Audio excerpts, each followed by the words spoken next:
لله وكفى وسلام على عباده الذين اصطفى. أما بعد فأعوذ بالله من الشيطان الرجيم. بسم الله الرحمن الرحيم. ألف لام ميم ذلك الكتاب لا ريب فيه هدى للمتقين الذين يؤمنون بالغيب ويقيمون الصلاة ومما رزقناهم ينفقون والذين يؤمنون بما أنزل إليك وما أنزل من قبلك وبالآخرة هم يوقنون أولئك على هدى من ربهم وأولئك هم المفلحون. وقال تعالى قل هذه سبيلي أدعو إلى الله على بصيرة أنا ومن اتبعني وسبحان الله وما أنا من المشركين. وقال تعالى ومن أحسن قولا ممن دعا إلى الله وعمل صالحا وقال إنني من المسلمين. ولا تستوي الحسنة ولا السيئة ادفع بالتي هي أحسن فإذا الذي بينك وبينه عداوة كأنه ولي حميم. وما يلقاها إلا الذين صبروا وما يلقاها إلا ذو حظ عظيم. صدق الله العظيم. محترم دوست اور بزرگوں، اللہ تعالیٰ کے ہمارے اوپر بے حساب انعامات ہیں، اس کے احسانات ہیں. خود اللہ تعالیٰ کا ارشاد ہے ان تعدوا نعمت اللہ لا تحصوها، کہ اگر تم ہماری نعمتوں کو شمار کرنا چاہو تو شمار نہیں کر سکتے. اتنے سارے اللہ تعالیٰ کے انعامات ہیں.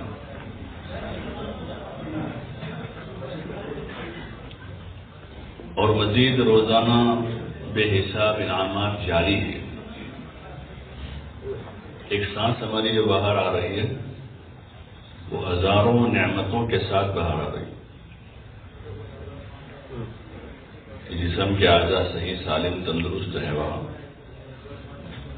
اس کے ساتھ وہ سانس ایک باہر آ رہی ہے. اور ایک سانس اندر جا رہی ہے وہ پتہ نہیں کتنی نعمتوں کے ساتھ جا رہی ہے. اس لیے انسان شمار کرنا چاہے نہیں کر سکتا.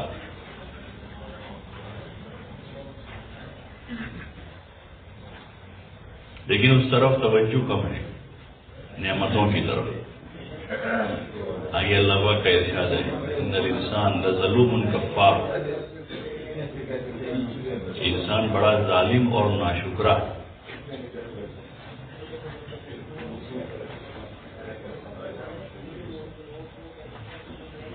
توجہ اس طرف کم ہے، نعمتوں کی طرف. اس لیے آدمی ناشکری کے راستے پر پڑتا ہے. اور ناشکری جو ہے وہ نعمتوں کے چھین جانے کا ذریعہ ہے. نعمتیں چھین لی جاتی ہیں.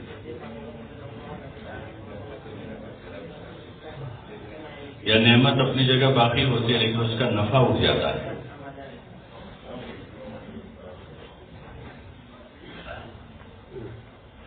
لیکن جو شکر گزار بندے ہوتے ہیں وہ ان نعمتوں پر شکر ادا کرتے ہیں اور اللہ کی یاد میں اضافہ کر دیتے ہیں. اس میں مشغول نہیں ہو جاتے، نعمتوں میں مشغول نہیں ہو جاتے، بلکہ اللہ کی یاد میں لگتے ہیں. قدم قدم پر اس کو یاد کرتے ہیں. وہ نعمتوں کو استعمال کرتے ہوئے، کھاتے ہوئے، پیتے ہوئے، پہنتے ہوئے، چلتے ہوئے ہر وقت یاد کرتے اللہ کو کہ اس کا دیا ہوا ہے. یہ ایمان والوں کی علامت ہے کہ وہ شکر گزار ہوتے ہیں اور وہ قدم قدم پر اس کو یاد کرتے ہیں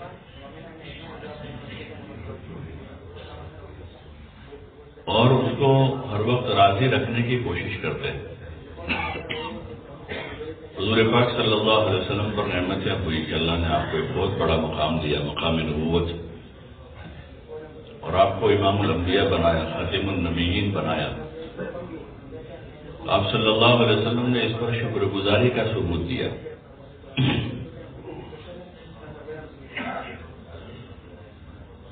اور خوب عبادت کی اللہ کی.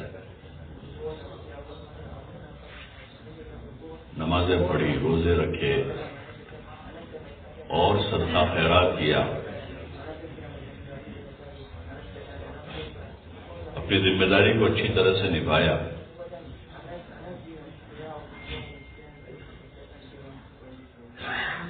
اور ایک موقع پر جب آپ صلی اللہ علیہ وسلم سے عرض کیا گیا کہ یا رسول اللہ اتنی مشقت کیوں اٹھاتے ہو کہ آپ کے پیروں پر ورم آ جاتا ہے؟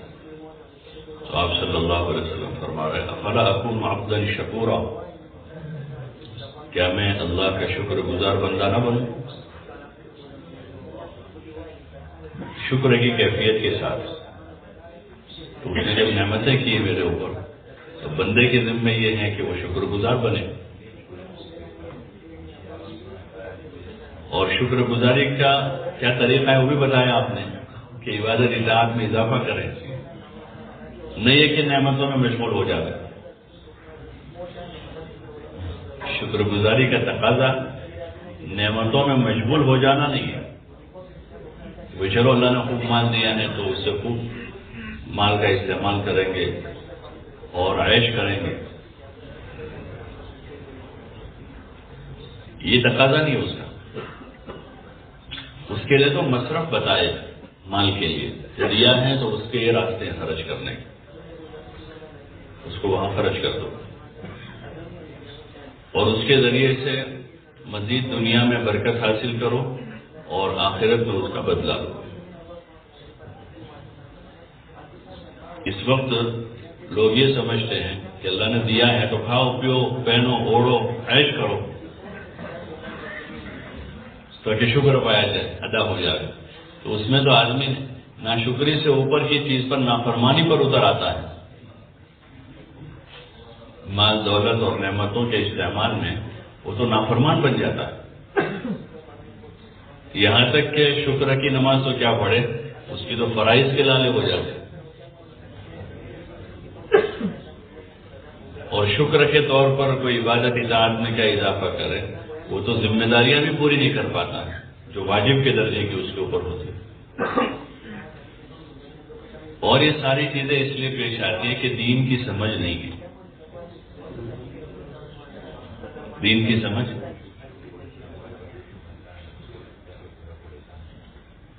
برکت وحی، فہم قرآن، دین کی سمجھ، جس سے آدمی صحیح رخ سے چلتا ہے۔ ایک آدمی کو راستے کی سمجھ ہوتی ہے تو آدمی سکون کے ساتھ اطمینان سے گاڑی چلاتا ہی رہتا ہے، تذبذب میں نہیں ہوتا اور منزل کی طرف ہی جاتا ہے۔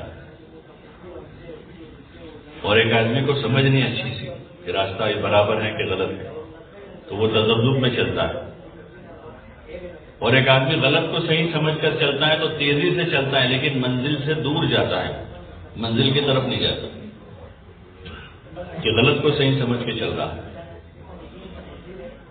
جتنا چلتا جائے گا اتنا اس کو واپس آنے کا ہے، جتنا زیادہ جائے گا کیونکہ غلط جا رہا ہے اور صحیح سمجھ کے جا رہا ہے۔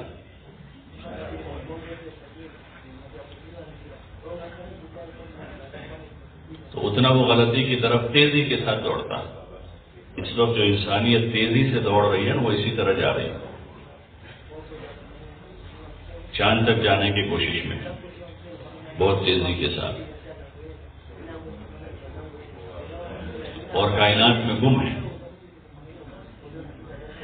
جو مومنین کی علامت نہیں ہے۔ انبیاء علیہ الصلوۃ والسلام کائنات میں گم نہیں ہوئے، خالق کائنات میں گم ہوئے وہ، اور اللہ پاک نے بھی دعوت اسی کی دی کہ کائنات کے نقشوں میں غور و فکر کر کے اللہ کو پہچانا۔ کائنات کے نقشے اس لیے نہیں پھیلائے ہیں کہ انسان اس میں الجھ جائے، بلکہ ضرورت زندگی کا اس میں سامان ہے، ہوا ہے اس میں جو سب کی ضرورت ہے، پانی ہے جو سب کی ضرورت ہے، زمین ہے جو سب کی ضرورت ہے، اور پھر زمین سے نکلنے والے پھل اور پیداوار ہیں جو انسانوں کی ضرورت ہے، اور زمین سے نکلنے والے مختلف معدنیات سے جو نکل رہا ہے، لوہا تانبا سونا چاندی، وہ ضرورت زندگی کا سامان، وہ گزارے کا سامان۔ وہ گزارے کا، اس کو اللہ پاک نے گزارے کے لیے کہا ہے کہ گزارے کے لیے. اس کی ان ساری چیزوں کی حیثیت جو ہے وہ ٹیشو پیپر جیسی ہے. کیسی ہے؟ ٹیشو پیپر جیسی. آدمی جیب میں رکھتا ہے اس کو، آدمی جیب میں بھی رکھتا ہے، لیکن وہ گزارے کہ جب اس کا استعمال ہو گیا تو کیا کرے گا اس کو؟ کہ وہ ڈسٹ بن میں چلا جائے گا، استعمال ہو گیا. یہ ساری چیزیں گزارے کی اور انسانوں کے لیے بنائی. ان الدنیا خلقت لکم، دنیا تمہارے لیے بنائی. اس کے ساتھ وہ سامان سے آدمی فائدہ اٹھائے گا، درختوں سے بھی، زمین سے بھی، آسمان سے بھی، اور چاند سورج سے بھی، پہاڑوں سے، دریاؤں سے. جتنے قسم کے جانور ہیں ان جانوروں سے بھی انسان فائدہ اٹھائے گا. جس نوعیت کا فائدہ اس سے حاصل کر سکتا ہے اس کو حلال کر دیا. جس کا دودھ استعمال ہو سکتا ہے دودھ حلال کر دیا. جن جانوروں کا گوشت استعمال کر سکتا ہے تو اس کو ذبح کرنا حلال کرا دیا، اس کے ذبح کے ساتھ وہ حلال ہے، اس کا گوشت استعمال کرو. لیکن یہ جانور الجھ جانے کے لیے نہیں ہے کہ آدمی نے کتے بلے پالے ہیں اور اسی میں الجھا ہوا ہے. کہ گھر میں آدمی نے کتے پالے ہیں، بلے پالے ہیں اور اچھا خاصا وقت ان کو دے رہا ہے. یہ سمجھداری تھوڑی ہے، یہ سمجھداری ہے. تو نہ سمجھے کہ جس کو اشرف بنایا تھا اور اس کی زندگی کا لمحہ لمحہ عبادت کے لیے بنایا تھا، مقصد حیات عبادت قرار دیا ہے، اب وہ کائنات کی شکلوں میں الجھ رہا اور شوق کے طور پر جانور پال کر آدمی ان کے ساتھ مشغول ہے. کوئی طوطے میں مشغول ہو گیا، کوئی بلے میں مشغول ہو گیا ہے. مسلمان ہیں تو کتے کم پالتے ہیں، ہم دیندار مسلمان ہوتے ہوئے.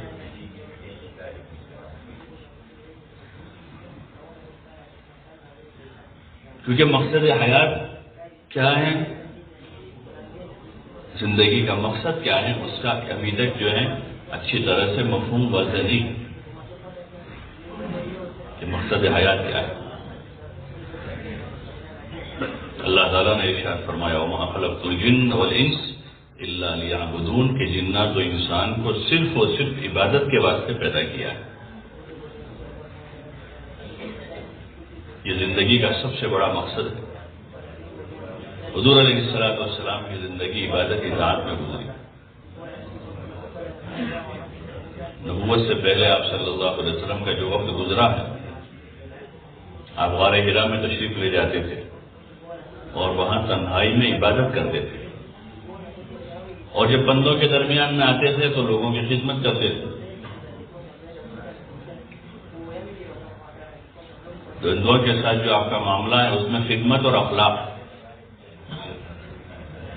لوگوں کے ساتھ، اور وہ کن لوگوں کے ساتھ ہیں آپ کی خدمت اور آپ کے اخلاق؟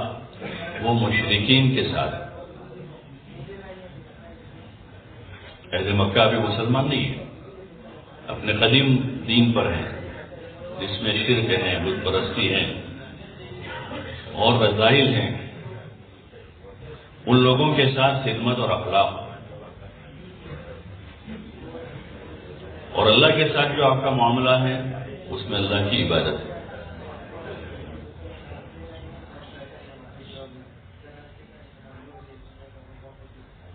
اور نبوت کے بعد بھی آپ کی عبادت کم نہیں ہوئی.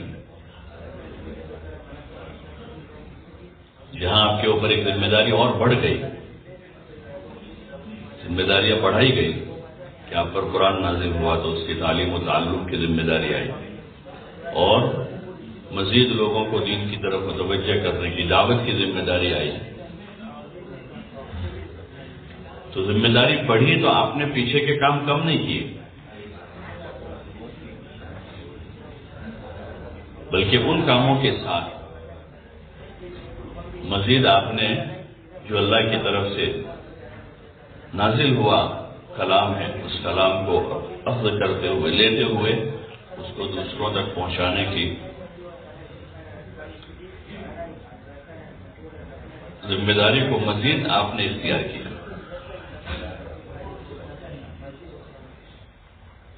اور مقصد میں اپنی زندگی لگا دی،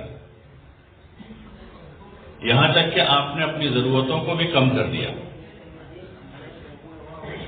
جو بنیادی ضرورتیں ہیں جس کے پورا کرنے کا حکم دیا گیا، کھانا پینا، راحت اور آرام، مکان، نکاح، جو بنیادی ضرورتیں انسان کی کہلاتی ہیں، جس کے پورا کرنے کا حکم ہے، تو ان ضرورتوں میں بھی آپ نے کمی کر دی۔ ضروریات زندگی میں آپ نے اپنا زیادہ جان مال نہیں لگایا۔ یہ سب سے زیادہ سمجھداری کی بات ہے، سب سے زیادہ سمجھداری کی بات یہ ہے۔ عقل مند آدمی وہی ہے کہ جو مقصد پر جان مال صلاحیتوں کو لگا دے اور اس میں کمال پیدا کر لے۔ مقصد حیات جو ہے عبادت و اطاعت ہے، تو آدمی اپنی جان مال وقت صلاحیت کو عبادت اطاعت پر لگا کر اس میں کمال پیدا کرے، اچھی نماز پڑھ کے، اچھا روزہ رکھ کر، اور جتنی جگہوں پر اطاعت مطلوب ہے اس میں عبادت ایک شعبہ ہے، نماز، روزہ، زکوٰۃ، حج، صدقہ، خیرات، جو کچھ جتنی عبادتوں کی قسمیں ہیں، ایسے زندگی کے دیگر شعبوں میں بھی اپنی معاشرت میں، اپنے اخلاق میں، معاملات میں، ان ساری چیزوں میں حسن پیدا کرنا یہ بندے کے ذمے ہے۔ خالی کر لینا نہیں بلکہ اس کو اچھا سے اچھا کرنا۔ جیسے اس زمانے میں چیزوں کو سنوارنے کا اور ہر چیز میں حسن پیدا کرنے کا ماحول ہے، تو لوگ ٹوائلٹ کو بھی خوبصورت بناتے ہیں۔ ارے بناتے نہیں بناتے؟ بولو نا بھائی۔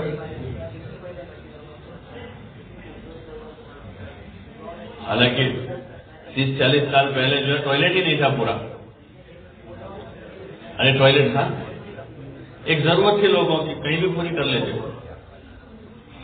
جنگل میں چلے جاتے تھے۔ جنگل قریب نہیں ہے تو ایسی کوئی جگہ ہوتی تھی ہر بستی میں تھوڑی پردے والی، وہاں جا کر لوگ صبح صبح جلدی جا کر حاجت پوری کر کے آ جاتے تھے۔ وہی تھا۔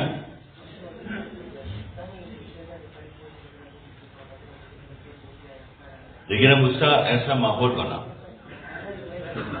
ٹھیک ہے ضرورت تھی اس کو بنا دیا، کوئی حرج نہیں ہے، غلط نہیں ہے کہ ٹوائلٹ بنا لیا، اچھا ہوا کہ ایک ضرورت کا اچھا انتظام ہو گیا۔ لیکن اب ماحول یہ بنا کہ لوگ ٹوائلٹ بھی خوبصورت بناتے ہیں، جس کا پورا وجود ہی نہیں تھا، اس کو خوبصورت سے خوبصورت، اور اس میں تنافس ہے۔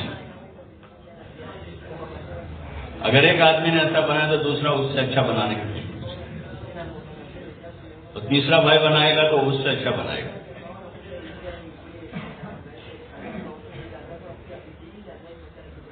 اس کے نقشے بنتے ہیں، اس کی انٹیریئر ڈیزائن بن رہی ہے ٹوائلٹ کی۔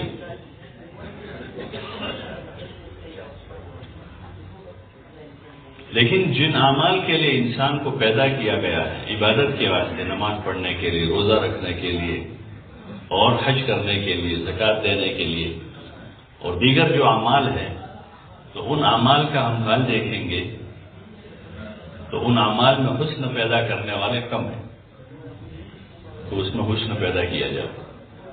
تبلیغ کے اس کام کا بنیادی مقصد یہی ہے، ایمان و عمل کی درستگی ہو۔ وہیں سے شروعات ہے یہاں کہ ایمان میں کمال پیدا ہو، پہلا ہی نمبر ہے ایمان۔ اور دعوت دیتے ہیں کہ جو حضور صلی اللہ علیہ وسلم اور صحابہ جیسا ایمان بنا، جو کامل مکمل ہے، جس کی تصدیق اللہ نے کی اور حکم دیا کہ ایسا ایمان لاؤ جیسا یہ لائے، ایسا ایمان لاؤ۔ کہ ہر حال میں آدمی ثابت قدم رہے اپنے ایمان پر، ہر حال اچھا ہو یا برا ہو، گھبراوے نہیں، برے حال سے گھبرا نہ جائے اور اچھے حال میں اتراوے نہیں، ثابت قدم رہے دین پر. وہ ایمان مضبوط ہوگا تبھی یہ ہوگا، ورنہ حال آئے گا تو گھبرا جائے گا، اور حال سازگار ہو جائے گا تو اترائے گا. ان الانسان خلق ہلوعا، اللہ پاک نے بنایا ہے تو کمزوریاں بھی بتائی ہیں کہ یہ کمزوریاں ہیں. کمپنی بتائے بھائی یہ ٹیبلٹ بنائی ہے کسی کمپنی نے، بتا دے بھائی اتنی گرمی میں اگر اس کو رکھو گے تو اس کا اثر ختم، اس کو فریج میں رکھو، یہ اس کی کمزوری ہے، اس کو ٹھنڈک میں رکھنا چاہیے.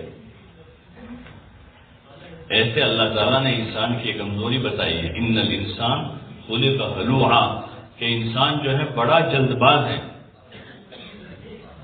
ایسا ہی پیدا کیا گیا ہے.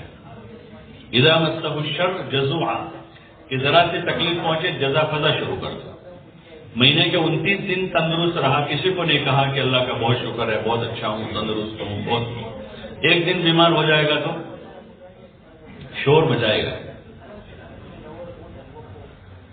بیوی کو بچوں کو اور ہنگامہ کر کے رکھ دے گا گھر میں، میرے سر میں درد ہے، میرے سر میں درد ہے، سر میں درد. خلق ہلوعا اذا مسہ الشر جزوعا واذا مسہ الخیر منوعا، اور جب اس کو کوئی خیر پہنچتی ہے تو یہ اترانے لگتا ہے. جب خیر پہنچتی اللہ پاک حالات اچھے کر دیتے ہیں تو پھر اترانا شروع کر دیتا ہے. الا المصلین، لیکن جو نمازی ہیں پکے ایمان والے ہیں وہ ایسے نہیں ہوتے. یعنی جنہوں نے محنت کی ہے، وہ مطلق انسان کی یہ چیز ہے، یہ اس کی خامی ہے. لیکن جس نے محنت کر کے اپنے آپ کمال پیدا کیا ہے اور اچھی نماز پڑھنے والا ہے، وہ ایسا نہیں کرتا ہے کہ وہ بیلنس میں رہتا ہے، حالات سے گھبراتا نہیں ہے اور سازگار حالات میں اتراتا نہیں، بلکہ شکر گزار بنتا ہے اور ناسازگار حالات میں صبر کرتا ہے.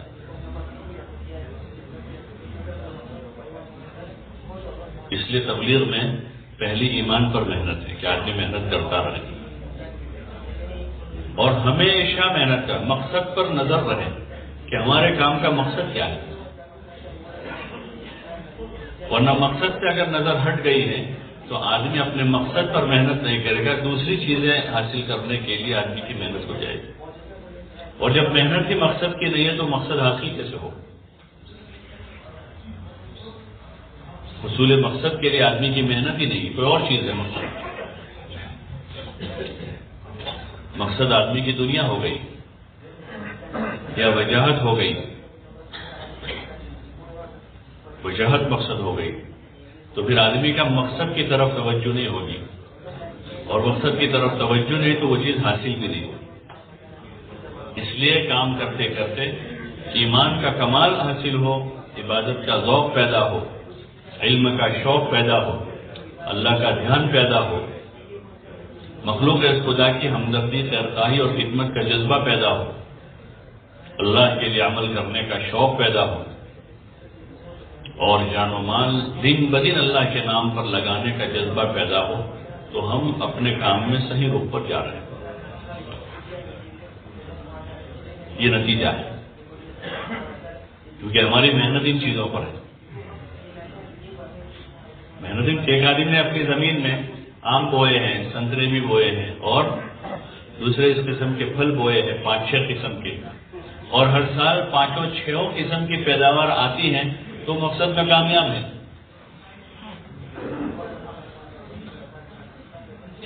لیکن سال کے آخر میں جب نکالتے ہیں تو اندر سے پیداوار ان پھلوں کی نہیں آ رہی. درخت لگے ہوئے لیکن پھلوں کی پیداوار نہیں آ رہی، تو پھر یہ کسان اپنے مقصد میں کامیاب ہے؟ یہ اپنے مقصد میں کامیاب نہیں ہے کہ پیداوار نہیں ہو رہی، بلکہ وہ جو پانی ڈالتا ہے نا اس کھیت کو، وہ پانی پی کر اس میں کانٹے دار درخت اگ رہے ہیں، اپنے آپ اگ جاتے ہو، اس کو اگانے نہیں پڑتے. اس کھیت میں وہ جو پانی ڈال رہا ہے، کھاد ڈال رہا ہے، تو یہ جو اس نے بوئے ہوئے جو پھلدار درخت تھے اس پر پھل آنے کے بجائے وہ جو کانٹے دار درخت ہیں وہ پروان چڑھ رہے ہیں، اور وہ اتنے پروان چڑھ رہے ہیں کہ یہ پھلدار درخت بھی اس کے اندر چھپ گئے ہیں، اور اس کا پانی بھی جا رہا ہے، کھاد بھی جا رہا ہے۔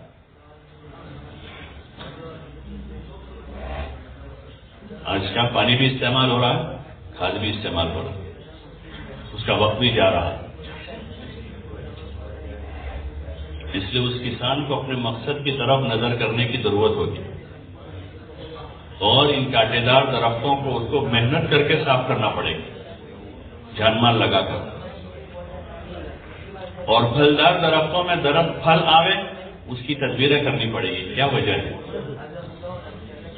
اس کو پوچھنا پڑے گا ماہرین سے کہ ان درختوں میں پھل کیوں نہیں آ رہا، وہ پوچھے گا اور پھر ان کے مشورے کے مطابق وہ پھر کام کرے گا تاکہ ان پر پھل آنا شروع ہو جائے۔ ہمارے اس کام میں جو یہ 6 نمبر ہیں وہ 6 نمبر زندگی میں لانے کے لیے کہ زندگی میں 6 نمبر آ جائے، اس میں پہلی چیز جو ہے کسی بھی چیز میں اضافے کے لیے شکر ہے کہ ہم اس پر شکر گزار بنیں۔ ان شکرتم لازیدنکم، اللہ کی طرف سے ملی ہوئی جو دینی نعمتیں ہیں، ایمان ہیں اور اعمال ہیں اور دین کی یہ محنت اور دعوت کا یہ کام ہے، اس پر شکر گزار بنیں کہ اللہ کا بہت شکر ہے، اللہ کا فضل ہے کہ اس نے ہمیں دین دیا ہے۔ پہلے ابتدائی دور میں جب لوگ دین کی محنت میں لگتے تھے اور احساس ہوتا تھا تو دیکھتے تھے کہ وہ اپنی نعمت دین پر بہت زیادہ شکر کرتے تھے، بار بار کہتے کہ اللہ کا بڑا کرم، اللہ کا بہت احسان ہے کہ اللہ نے مسلمان بنایا، اللہ کا فضل ہے کہ اللہ 5 وقت نماز پڑھوا رہا۔ محنت کر لگنے پر بھی وہ شکر کرتے تھے، حالانکہ حالات ہوتے تھے ان کے اوپر، ان کے نماز پڑھنے پر اور ان کے کام میں لگنے پر حالات آتے تھے۔ اس وقت تو اگر کوئی آدمی نماز پڑھتا ہے تو والدین خوش ہوتے ہیں کہ ہمارا جوان بیٹا نمازی ہے، عموماً جوان بیٹا اگر دیندار ہوتا ہے تو ماں باپ خوش ہوتے ہیں کہ بہت اچھا بیٹا ہمارا۔ اس وقت یہ تھا کہ اگر نمازی بن جائے تو ماں باپ کو پریشانی رہتی کہ تو ہر وقت مسجد میں رہتا ہے، اگر داڑھی رکھ لے تو مسئلہ ہو جاتا تھا۔ لیکن وہ شکر کرتے ہوئے ان حالات کو جھیلتے ہوئے دین پر ثابت قدم رہتا تھا اور شکر کرتا تھا کہ اللہ کا شکر ہے۔ بزرگوں کے پاس جاتا تھا دعا کر کے، حضرت میرے لیے دعا کرنا، گھر میں تھوڑے حالات، کیا حالات ہے کہ گھر والے پسند نہیں کرتے میں نماز پڑھتا ہوں، آپ میرے لیے دعا کرنا، اللہ مجھے استقامت دے دے۔ دعوت کے کام میں آدمی لگتا تھا، گھر والے پسند نہیں کرتے، بستی والے پسند نہیں کرتے تھے، محلے والے پسند نہیں کرتے تھے، لیکن آدمی جو ہے شکر کی کیفیت کے ساتھ وہ سمجھتا تھا کہ یہ میرے پاس بڑی نعمت ہے، اور یہ سارے حالات کا مقابلہ کرتا تھا اکیلا، پھر اللہ کی مدد ساتھ ہو جاتی تھی، اللہ پاک دل جمعی عطا فرماتا تھا،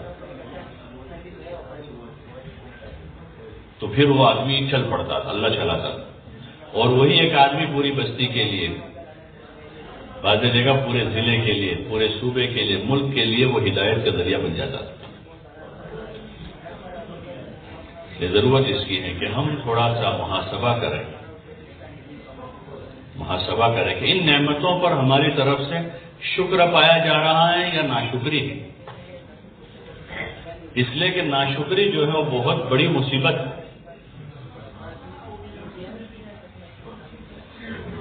وَلَئِن كَفَرْتُمْ ان عذابی لشدید، اور عذاب جو ہے عذاب مختلف راستوں سے آتا ہے، اس یہ نہیں کہ زمین ہلا دی گئی، آسمان سے پتھر برسا دیے گئے، یا پانی کا طوفان آ گیا، عذاب آ گیا، پورا ہو گیا، وہ بھی قسمیں ہیں عذاب، وہ بھی قسمیں ہیں، لیکن اعمال خیر سے محرومی سے بڑا عذاب کون سا ہوگا؟ کہ اچھے کاموں سے محرومی ہو جائے، یہ تو بہت بڑی مصیبت ہے۔ اچھے کاموں سے آدمی کو محرومی ہو جائے، عبادت اطاعت سے محرومی ہو جائے، اتباع سنت سے محرومی ہو جائے، زندگی کے مختلف شعبوں میں دین داخل کرنے سے محرومی ہو جائے، یہ بہت بڑی مصیبت ہے۔ ہاں، یہ حقیقت میں مصیبت ہے۔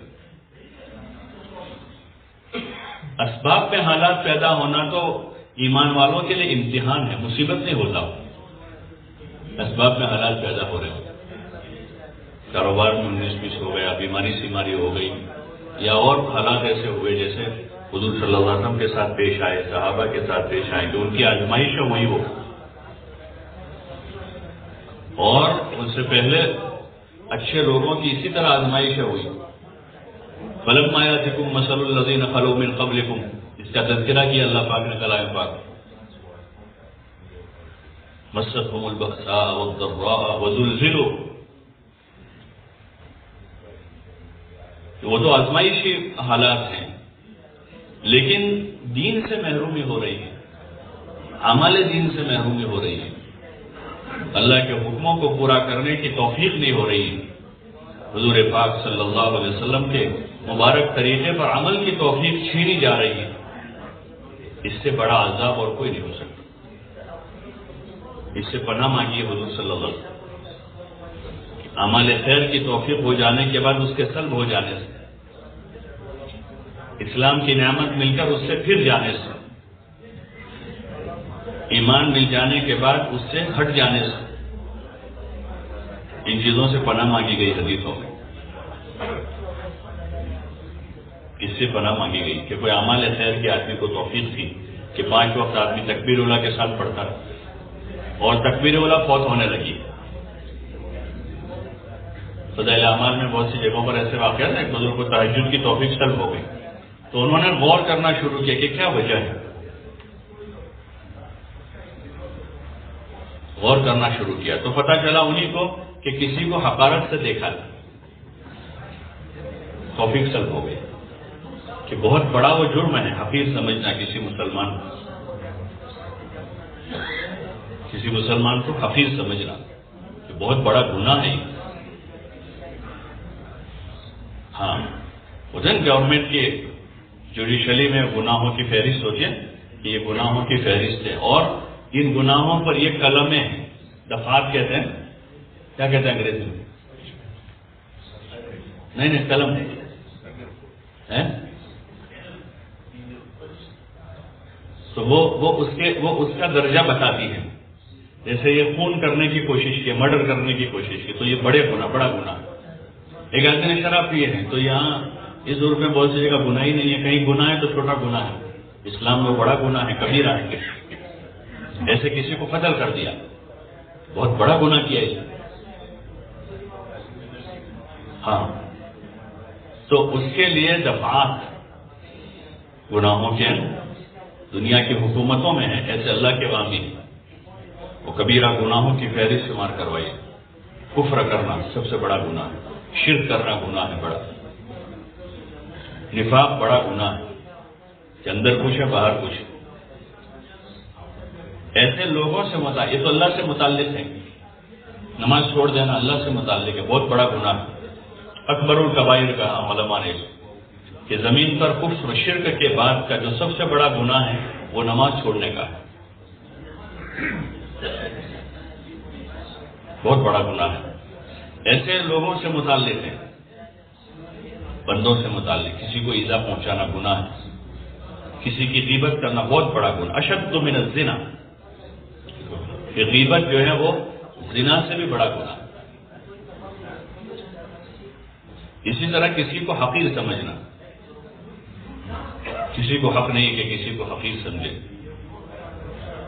کسی کو بھی اس کا حق نہیں، کسی بڑے سے بڑے کو بھی حق نہیں ہے کہ کسی چھوٹے سے چھوٹے کو بھی حقیر سمجھے، جس کی حیثیت اللہ نے بہت کم بنائی ہے، اس کو حق نہیں کہ اس چھوٹے سے چھوٹے کو بھی، بلکہ اس کو اللہ کا بندہ بندی ہونے کی نظر سے دیکھے کہ اللہ کا بندہ ہے، اس کا حق کسی کو نہیں۔ یہ ایسی چیز ہے کہ اس سے نعمتیں چھین جاتی ہیں، بعض ایسے گناہ ہو جاتے ہیں آدمی سے. اس لیے آدمی جتنا دین کو اچھی طرح سمجھتا ہے وہ ڈرتا ہے، بے خوف نہیں ہوتا.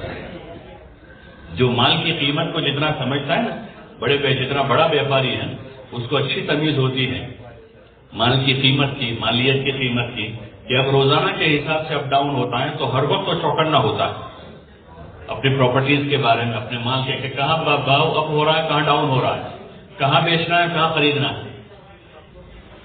وہ اس کی تمیز کرتا ہے. تب تو وہ اپنے کاروبار میں کامیاب ہوگا، ورنہ اس کی تمیز نہیں آدمی کو تو جہاں کم ہونا تھا وہ اس نے رہنے دیا، اور جہاں بڑھنا تھا وہ بیچ دیا. تو یہ گھاٹا پائے گا کہ نفع اٹھائے گا، کہ اس کو تمیز ہی نہیں ہے. ایسے دین کی سمجھ اتنی حاصل ہو جاوے علم کے راستے سے کہ ہم کو عمل کا بھاؤ پتا چلتا رہے ہر وقت کہ یہاں بھاؤ ریٹ بڑھ رہا ہے، یہاں ریٹ بڑھ رہا ہے، تو آدمی وہاں اس کام میں آدمی رغبت کرے گا، شوق سے جائے گا. اور جہاں معمولی خدشہ ہے صغیرہ کا بھی، کبیرہ نہیں ہے کہ چھوٹے گناہ کا خدشہ ہے، وہاں بھی آدمی جو ہے قدم روک لے گا، بھیا مسئلہ ہے ادھر نہیں جانا. یہاں 4 آنا لگانے سے بھی گناہ ہوگا، اور ادھر 1 کروڑ لگا دیں گے تو فائدہ ہے، تو وہاں لگائے گا. اس لیے دین کی سمجھ ضروری ہے، ورنہ جیسے تجارت کی سمجھ کے بغیر آدمی تجارت کرے گا تو وہ تجارت کر کے بھی گھاٹا کھائے گا. ایسے دین کی سمجھ کے بغیر آدمی دین پر ہے تو وہ آدمی دین کا کام کرتے ہوئے گھاٹا اٹھائے گا. یہ کام تو آدمی دین کا کر رہا ہے لیکن گھاٹا کھا گیا کہ اس کے ساتھ بہت ساری چیزوں کو غلط ملت کر دیا، اور مقصد کی طرف نظر نہ رہی کہ مقصد یہ تھا کہ ہم ایمان میں کمال پیدا کریں، عبادت کا ذوق پیدا کر کے اس میں حسن پیدا کریں، اللہ تک پہنچا دے ایسا علم حاصل کر لیں، اور ہر وقت اللہ کے دھیان کے ساتھ اس کی اطاعت والی زندگی گزارتے رہیں، اور مخلوق خدا کی ہمدردی اور خیرخواہی کا جذبہ دن بدن بڑھتے ہوئے لوگوں کے درمیان میں آدمی جو ہے عدل و انصاف کے ساتھ زندگی گزارے، اور اپنے عملوں کو خالص اللہ کے لیے بناتا ہوا اس کے اندر اخلاص پیدا کریں. یہ ہمارا مقصد ہے کہ اس رخ پر اس سمت جانا ہے، اور اسی کا محاسبہ ہمیں خود کرنا ہوگا. آدمی اپنے جسم کی امراض کا محاسبہ خود کرتا ہے، چوکنا رہتا ہے. بخار جیسا ذرا محسوس ہوتا ہے فوراً اظہار کرتا ہے کہ مجھے بخار، شرم نہیں آتی اس کو ایسا کہنے میں کہ مجھے، حالانکہ کمزوری کی بات ہے کہ آدمی بیمار ہے، لیکن آدمی بار بار بولتا ہے جب تک اچھا نہیں ہوتا وہاں تو میں تو بخار میں ہوں، میں بخار میں ہوں، میرے لیے دعا کرنا. لوگوں سے مشورہ طلب کرا کہ کون سا ڈاکٹر اچھا ہے، مجھے بخار ہے. تو وہ محاسبہ خود کرتا ہے اور خود ہی فکر کرتا ہے اپنا علاج کرنے کا، اور پھر اس علاج کے خاطر جان، مال، وقت، صلاحیت سب لگاتا ہے. اس کے لیے کوئی تشکیلی جماعت نہیں بنتی کہ بھائی جاؤ محلے میں چل کے کراؤ، بلکہ آدمی خود کرتا ہے. ایسے اپنے دین کا جو ذوق ہے، ایمان میں، اعمال میں، اخلاق میں، اخلاص میں، فکر آخرت میں، دین کی سمجھ حاصل کرنے میں جتنا ذوق ہے اس کا محاسبہ ہم خود کریں. اس کام کے ذریعے سے اس کا احساس پیدا ہو جاتا ہے. اگر آدمی صحیح معنوں میں کام کرتا ہے تو آدمی کو دن بدن اپنی جہالت کا احساس ہوتا ہے، اور کام صحیح نہیں ہوتا تو آدمی 1 2 4 مہینے لگا کر جری ہو جاتا ہے. کیسا ہو جاتا ہے؟ جری ہو جاتا ہے. جری ہر ایک کے سامنے آدمی آتا ہے اور کچھ بھی بول دیتا ہے. تو یہ آدمی کے لیے اچھی علامت نہیں ہے، بلکہ تو دن بدن اپنی بے دینی کا اندر سے احساس پیدا ہو کہ میرے پاس کامل دین نہیں ہے، میری نماز ابھی بھی اچھی نہیں بنی ہے، ایمان میں ابھی ذوق ہے. آدمی ڈرتا ہے. وہ ان کا قول ابن ابی ملیکہ کا قول نقل کیا نا حضرت شیخ رحمۃ اللہ علیہ کہ میں 35 یا 40 صحابہ سے ملا، 35 یا 40 صحابہ سے میری ملاقات ہوئی اور سب کو اپنے ایمان کے بارے میں فکر مند پایا، اس بارے میں فکر مند تھی۔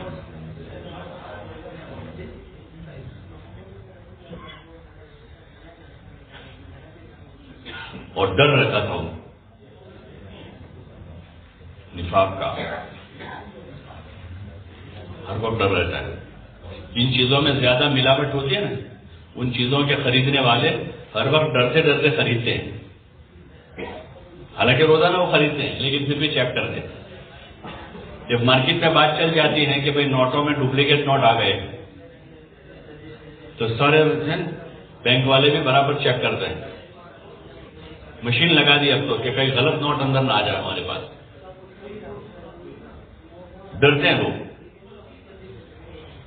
ایسے وہاں اس مارکیٹ میں جو ہے نا ایمان کی بات ہے تو ہر ایک ڈرتا تھا نفاق سے کہ کہیں میں منافق نہ ہو جاؤں۔ حضرت حنظلہ کا مشہور قصہ ہے، نافق حنظلہ کیسے وہ گھر سے نکل پڑے، حنظلہ منافق ہو گیا، حنظلہ منافق ہو گیا۔ بھائی کیا ہو گیا؟ ابوبکر رضی اللہ عنہ سے ملاقات ہوئی کہ کیا ہو گیا؟ بولے جب حضور صلی اللہ علیہ وسلم کی مجلسوں میں ہوتے ہیں کیفیت کچھ اور ہوتی ہے اور جب گھر جاتے ہیں تو کیفیت بدل جاتی ہے۔ تو حضرت ابوبکر رضی اللہ عنہ کہنے لگے حنظلہ یہ تو مجھے بھی پیش آتا ہے، آؤ حضور صلی اللہ علیہ وسلم کے پاس جا کر پوچھتے ہیں کیا۔ اور حضور صلی اللہ علیہ وسلم کے پاس جا کر اس کو پوچھا تو پھر آپ صلی اللہ علیہ وسلم نے طریقہ پر سمجھایا کہ یہ چیز ہے کہ بھئی یہ دنیا ہے، اس طرح ہوتا ہے، کیفیتیں بدلتی ہیں، اور اس وقت جو ہے اس وقت بڑی تیزی کے ساتھ کیفیتیں بدلتی ہیں۔ اس وقت جو حالات ہیں دنیا کے، جتنی اسپیڈ میں دنیا جا رہی ہے، 5G ہے، 5G کا 5G، تو 5G کی اسپیڈ سے کیفیت بدلتی ہے۔ اور مزید حدیثوں میں آتا ہے کہ ایک زمانہ ایسا آئے گا، ایک زمانہ ایسا آئے گا کہ صبح کا مومن شام کو کافر ہوگا، اتنی تیزی سے کیفیت بدل جائے گی۔ پیچھے کے دور میں باپ دادا مسلمان تھے، پوتا مرتد ہو گیا ہے، ان کے باپ دادا مسلمان تھے اور حالات میں آئے لوگ اور ماحول میں متاثر کر دیا، پوتا مرتد ہو گیا، یعنی 100 سال کے بعد وہ مرتد ہوا۔ زمانہ ایسا آئے گا کہ صبح کا مومن شام کو کافر ہو جائے اور شام کا مومن صبح کافر ہو جائے۔ تو کیا چیزیں ہوں کہ یہ جو اسباب ہیں وہ اسباب اپنی طرف لبائیں گے، اسی وجہ سے آدمی دین چھوڑتا ہے۔ تو اس لیے ایسے وقت میں ایسے طاقتور ایمان کی ضرورت ہے جو ثابت قدم رکھے۔ ان الذین قالوا ربنا اللہ ثم استقاموا، جو ثابت قدم رہے اپنے دین پر، اپنے ایمان پر۔ اس لیے ہر ایک سے کہا جائے کہ روزانہ ایمان پر محنت کر۔ ہماری محنت صرف دوسروں کو چلے چار مہینے تیار کرنے کے لیے نہیں ہے، اس لیے عموماً یہ بات آتی ہے کوئی ملتا نہیں، ہم جاتے ہیں تو ملاقاتوں میں، گشتوں میں کوئی آتا نہیں ہے، یعنی ذہن میں جو رخ ہے کام کا وہ یہ کہ ہم ان کو سمجھانے جا رہے ہیں۔ جو دوسرا پہلو ہے ہمارے کام کا کہ ملاقاتیں نہیں ہوتی ہیں، لوگ سنتے نہیں ہیں، لوگ آتے نہیں ہیں، وہ دوسرا پہلو ہے۔ ہمارے کام کا جو پہلا پہلو ہے وہ اپنے اوپر محنت ہے، ایمان کے بول بول کے خود ہمیں ایمان پر ثابت قدم ہونا ہے، عبادت اور اعمال کے فضائل بول کر اپنے دل کے اندر عبادت اور اعمال سے زندگی بننے کا یقین پیدا کرنا مطلوب ہے۔ جیسے تاجر آدمی کا پہلا مقصد اپنا نفع ہے، پہلا مقصد اپنا نفع ہے، لیکن وہ ظاہر لوگوں کے سامنے ایسا کرتا ہے کہ ہم نے تو آپ کے فائدے کے لیے دکان کھولی، وہی بتاتا ہے جتنی ایڈورٹائز ہیں اس میں کوئی ایسا لکھتا ہے کہ مجھے اتنا فائدہ ہوگا، وہ تو دوسروں کا ہی فائدہ بتاتا ہے کہ آپ ہماری یہ چیز لے جاؤ گے تو آپ کو یہ فائدہ ہوگا اور آپ کو اتنے فیصد کم میں ملے گا اور آپ کو ایسی کوالٹی ملے گی، ان کو سب بتاتا ہے، لیکن اس کا اصل مقصد کیا ہے؟ اپنا خود کا فائدہ ہے۔ تو اس لیے گاہک نہیں آتے تو گاہک بنانے جاتا ہے، گاہک بنانے، کیونکہ فائدہ اس کا ہے۔ اصل دعوت جو ہے ہمارے اپنے لیے، جو اس کا اصل مقصد ہے کہ ہمارے اندر یقین پیدا ہو، یقین کی قوت جو سب سے بڑا سرمایہ ہے، اسی یقین کی قوت سے آدمی سارے عمل کرتا ہے۔ عبادت کرے گا، اعمال کرے گا، اخلاق بنائے گا، اندر یقین کی قوت پیدا ہوئے گی، اعمال سے زندگی بنے گی۔ اس لیے ضرورت ہے کہ ہم اپنے کام کی بھی اور اپنے دین کی بھی سمجھ حاصل کریں۔ جب سمجھ حاصل کر کے کریں گے تو پھر ہم کسی حال میں کام چھوڑ نہیں سکتے، کسی حال میں نہیں چھوڑیں گے۔ آدمی فقیر ہو جائے گا تب بھی کام نہیں چھوڑے گا۔ صحابہ کے فقیروں نے بھی کام نہیں چھوڑا، چولہے بجھ گئے گھر کے لیکن کام نہیں چھوڑا، دین نہیں چھوڑا، وہ فاقے کرنے پڑے، پیٹ پر پتھر باندھنے پڑے۔ واقعات ہیں فضائل اعمال میں بھی حضرت شیخ نے حکایت صحابہ میں سب آپ ان کے قصے لکھے کہ پیٹ پر پتھر باندھنا پڑا خندق میں، اور تبوک میں چیچڑے باندھنے پڑے پیروں میں، اور عام حالات میں مدینے میں فاقے کرنے پڑے۔ اصحاب صفہ کے واقعات ہیں کہ دین سیکھنے کی خاطر انہوں نے کتنی مشقت اٹھائی کہ پیٹ پر پتھر باندھنے پڑے، اور اتنے فاقے آئے کہ نماز، فرض نماز کے لیے کھڑے ہونے کی سکت نہیں ہوتی، کیونکہ 2-2 3-3 دن فاقہ ہو جاتا تھا، 2-2 دن کا، 3-3 دن کا فاقہ ہو۔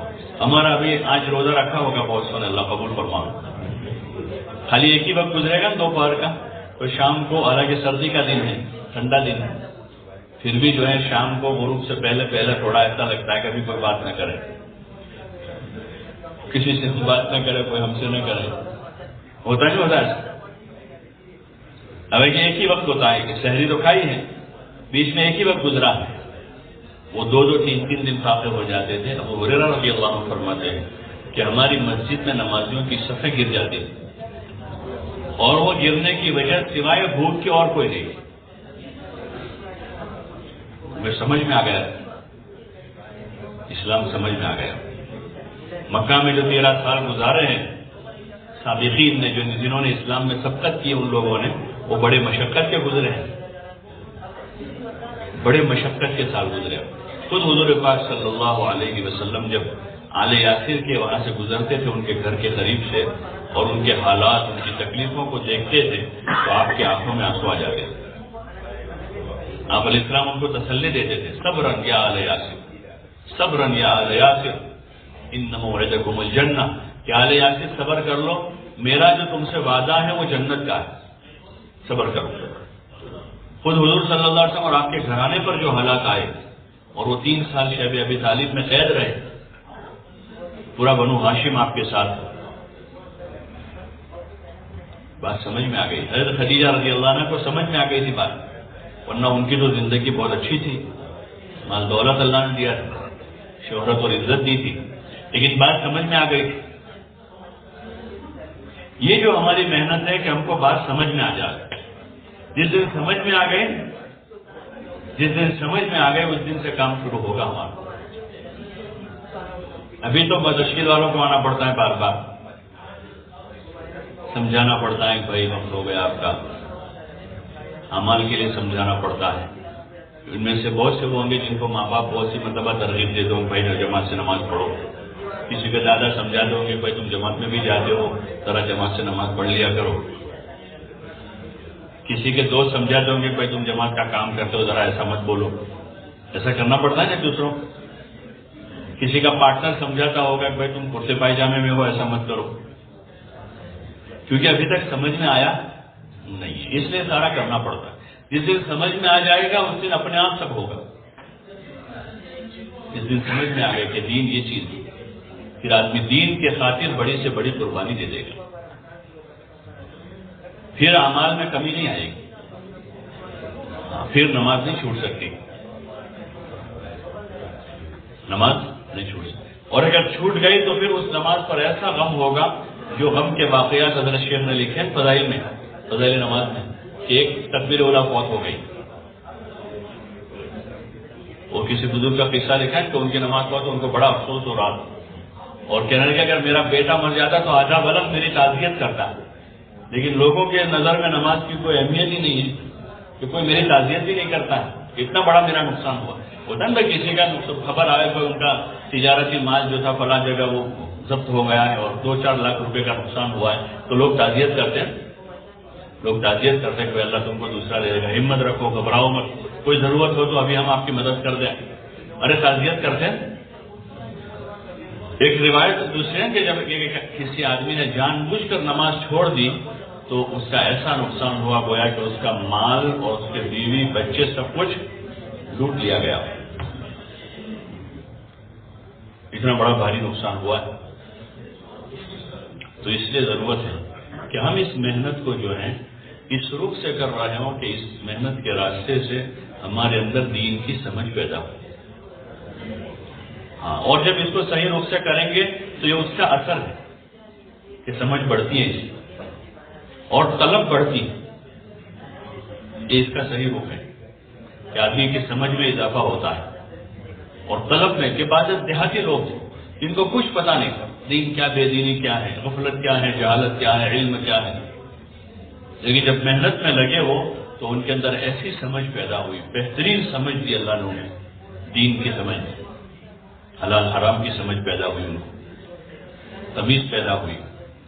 اور وہ باقاعدہ کسی مدرسے میں نہیں پڑھے تھے لیکن پوچھتے پوچھتے علماء سے ان کو ایسے مسائل مستحضر تھے، حلال و حرام کے مسائل،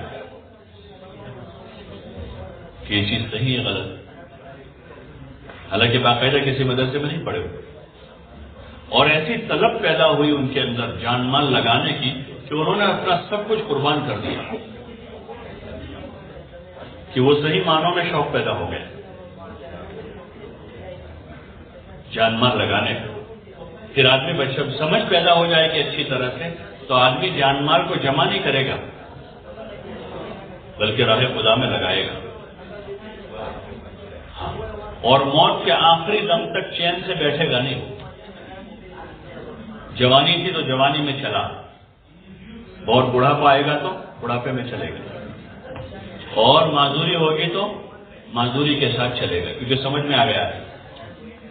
آپ دیکھو کہ ابھی بھی دنیا میں ایسے آپ کو بہت سے ملیں گے، جماعتوں میں بھی بہت سے آتے ہیں، ان کو وہاں تشکیل والے بھی کہتے ہیں کہ آپ مت جاؤ، وہ کہتے ہیں مجھے تو اللہ کے راستے میں مرنا. پھر اب کیا کریں، وہ اس کو کون روکے گا؟ ہمارے ایک ساتھی تھے پرانے، کافی انہوں نے وقت لگایا، بہت تقریباً 52-54 مرتبہ 4 مہینے لگائے تھے انہوں نے. کتنی مرتبہ؟ تقریباً 54 مرتبہ 4 مہینے لگائے. آخر میں بہت ساری بیماریاں ہو گئی ان کو، ہارٹ کا مسئلہ تھا، کڈنی میں تھا، شوگر زیادہ رہتی تھی، چڑھنا اترنا مشکل ہو گیا سیڑھیاں. اب چونکہ جماعت میں ہوتے ہیں تو کہیں اوپر مسجد ہوتی ہے کہیں نیچے ہوتا ہے سب، تو ان کو مشورہ کر کے ذمہ دار ساتھیوں نے کہا کہ ابھی آپ کچھ مدت جو ہے اچھی طرح علاج کروا لیں اور پھر جب تندرست ہو جائے پھر سفر کریں. 4 مہینے لگاتے ہیں ساتھ. تو سب نے چونکہ بڑے ذمہ داروں نے ان کو کہا ایسا تو کچھ بولے تو نہیں وہ، لیکن بار بار سب کے پاس جاتے تھے انفرادی میں، بھائی میرا مشورہ کرو، جانے کا روکنے کا تو تم نے کیا ہے، مجھے جانے کا مشورہ کرو، مجھے راہ خدا میں جانا. ان کے پاس جاتے، ان کے پاس جاتے، ان کے پاس جاتے ہو، یہ نہیں کہ بھائی مجھے تو مشورہ نے منع کر دیا میں نہیں جاؤں گا. اور یہ کہتے تھے، میرے پاس بھی کئی بار آئے تھے کہ میرا مشورہ کرو، میں تو اللہ کے راستے میں مرنا چاہتا ہوں. کہ کام سمجھ میں آ گیا کہ میں اللہ کے راستے میں مرنا چاہتا ہوں. پھر بعد ساتھیوں سے مذاکرہ کیا اور یہ طے ہوا کہ ان کو اب لمبا سفر نہ کراؤ لیکن ایک ایک چلہ لگوا دے. ان کا بھی اتنا جذبہ ہے، اتنی اندر کی طلب ہے، زندگی انہوں نے کام میں لگائی ہے اور رعایت ان کے کرتے ہیں کہ قریب کے علاقوں میں ان کو بھیجیں، فائدہ بھی ہوگا قریب علاقوں میں پرانے ساتھی ہو. تو اس طرح پھر قریب یعنی 100-150 کلومیٹر کے علاقوں میں ان کا چلے کے لیے کرتے ہیں. ایک چلہ لگایا انہوں نے، پھر 2-3 مہینے کے پھر دوسرے چلے میں پھر ہوئے، پھر 2-4 مہینے ہوئے پھر آئے کہ پھر اور ایک چلہ لگوا دو. تو تیسرے چلے میں گئے تھے قریب 100-125 کلومیٹر ایک جگہ پر، اور وہاں 15-20 دن ہوئے، اچھا خاصا وقت لگا رہے تھے. اور ایک دن جو ہے تہجد پڑھی انہوں نے، شب جمعہ کی رات تہجد پڑھی، اور پھر ان کی عادت تھی جلدی اٹھ جاتے تھے اور پھر تھوڑا آرام کرتے تھے، تہجد کے بعد لیٹ جاتے تھے تھوڑی دیر، اور پھر فجر کے لیے وضو کرنے کے لیے بیٹھے تھے اور وہی انتقال ہو گیا. کہ جو اندر کا جو جذبہ تھا نا کہ اللہ کے راستے میں مریں گے وہ اللہ نے پورا کر. یہ کام کی خاصیت ہے. زندگی کے رخ کو صحیح کرتا ہے، طلب پیدا ہوتی ہے، دین کی سمجھ آدمی میں آتی ہے اور جان مال لگانے کا جذبہ پیدا ہوتا ہے اور اللہ کے بندوں سے ہمدردی اور خیرخواہی بڑھتی ہے۔ ہاں، خیرخواہی اور ہمدردی بڑھتی۔ پھر آدمی کسی مسلمان سے متعلق کوئی بدگمانی کرے، غیبت کرے، اس کو حقیر، وہ تو بہت دور کی بات، بہت دور کی بات۔ کسی مسلمان کو ادنا سی تکلیف پہنچانا بھی آدمی گوارا نہیں کرے گا، ہر وقت معذرت خواہ ہوگا سب سے، گھر میں رہے گا تو بیوی بچوں سے معذرت خواہ ہوگا کہ معاف کرنا، میرے سے کوئی تکلیف نہ ہو جائے، ساتھیوں کے ساتھ آدمی ہوگا تو ہر وقت ان سے معذرت خواہ ہوگا، بھائی میرے کوئی بات سے اس لیے آپ دیکھیں پہلے چلہ جب ختم ہوتا تھا نا تو ساتھی مل جل روتے تھے، اور رونا کس چیز کا ہوتا تھا کہ بھائی مجھ سے کوئی تکلیف پہنچو معاف کر دو، آدمی صحیح وقت گزار کے آتا تھا۔ یہ خاصیت ہے کہ صحیح جب وقت ہمارا گزرے گا تو خاصیت یہ ہے کہ دل میں نرمی آتی ہے اور آدمی چھوٹوں سے معافی مانگتا ہے۔ بڑے تو بہت بڑے ہیں کہ آدمی ماں باپ ہیں اور بڑے رشتے دار ہیں، ماموں، نانا، دادا، چچا، بڑا بھائی، بڑی بہن، وہ تو بہت بڑے ہیں۔ آدمی بچوں سے معافی مانگتا ہے کہ بیٹا مجھ سے کوئی تکلیف پہنچی معاف کرو، اور اپنے بڑے ذمہ دار تو بہت بڑے ہیں، وہ صوبے کے، ملک کے ذمہ دار ہیں، حلقے کے ذمہ دار ہیں۔ آدمی اپنے چھوٹوں سے جن کو اس نے تیار کیا ان سے معافی مانگے کہ بھائی مجھ سے کوئی تکلیف پہنچو معاف کرو، تہہ دل سے۔ یہ کیفیتیں پیدا ہوتی ہیں جب کام کا صحیح رخ ہوتا ہے۔ اس لیے محاسبے کی ضرورت ہے۔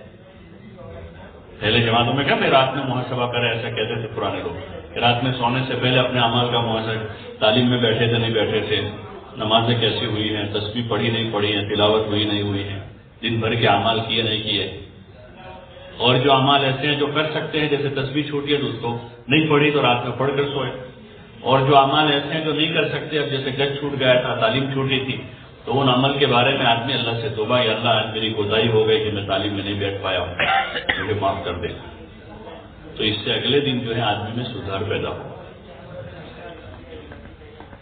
اور آدمی صحیح رخ پر جائے گا، نفع کمائے گا، اور جب محنت کا رخ صحیح ہوگا تو دل کھینچیں گے اس طرف، کام کرنے والوں کی طرف، کام کی طرف۔ یہ اسی طرح دنیا میں پھیل گیا، ورنہ کوئی وسائل نہیں تھے تبلیغ کے پاس، کوئی وسائل نہیں، لیکن کام کرنے والوں نے اصول پر کام کیا تو لوگوں کے قلوب متوجہ ہو گئے۔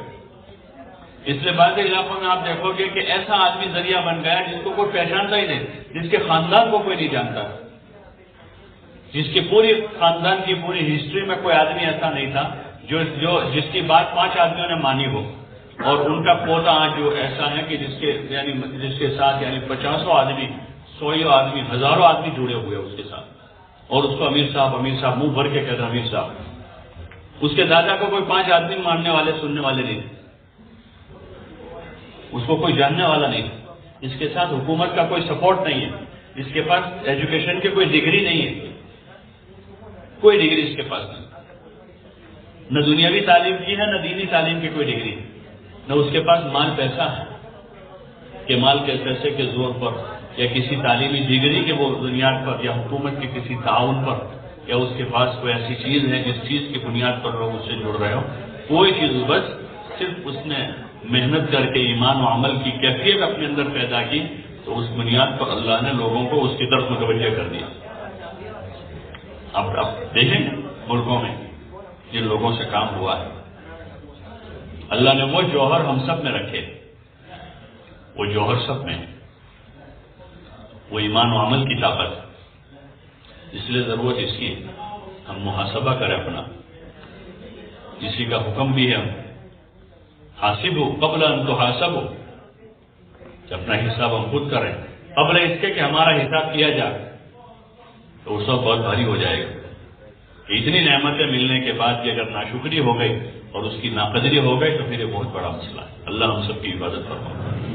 اس لیے اس کی ضرورت ہے کہ ہم اپنے کام کے رخ کو صحیح رخ پر لے جائیں، اور وہ کوئی نئی چیز نہیں ہے، معروف چیز ہے کہ ہماری محنت 6 نمبروں پر ہے، اور 6 نمبر اپنے اندر لانے کی یہ محنت ہے، اور یہ ہماری ابتدا ہے، یہ منتہا نہیں ہے۔ 6 نمبر پر محنت کرنا یہ ابتدا ہے. جیسے پہلے سے معروف ہے کہ اس کو قرآن شریف سیکھنا ہے، وہ کیا کرے گا؟ تختی پڑھے گا، پہلے قاعدہ پڑھے گا. یہ معروف ہے کہ وہ قاعدہ پڑھے گا، اور قاعدہ ہی سب کچھ ہے سمجھ کے نہیں پڑھتا وہ کہ آگے قرآن شریف سیکھنا ہے اس لیے قاعدہ پڑھ رہا ہوں. یہ معروف چیز ہے. اب وہ 50 سال پہلے بھی ہوا تھا اور آج بھی وہی ہے کہ آج کے قاعدہ پڑھ لے، قرآن شریف آسانی سے پڑھ لے گا. ایسے معروف چیز ہے کہ 6 نمبروں پر آدمی محنت کر لے تو پورے دین پر چلنا اس کے لیے آسان ہو جائے گا. جب پورے دین پر چلنا اس کے لیے آسان ہوگا کہ 6 نمبروں پر محنت کر کے ایمان، اعمال، علم، ذکر، اخلاق، اخلاص اور راہ خدا میں جان مال لگانے کی محنت کی ہے، مشق کی ہے، اب پورے دین پر چلنا اللہ اس کے لیے آسان کر دے گا. اور وہ تعلق پورے دین کا ہے. اس لیے اس کی ضرورت ہے کہ ہم اپنے اس پر ان نمبروں پر محنت کرتے رہیں، اور ہماری مجلسوں مذاکروں میں جو ہے اسی کے فضائل بولے جائیں.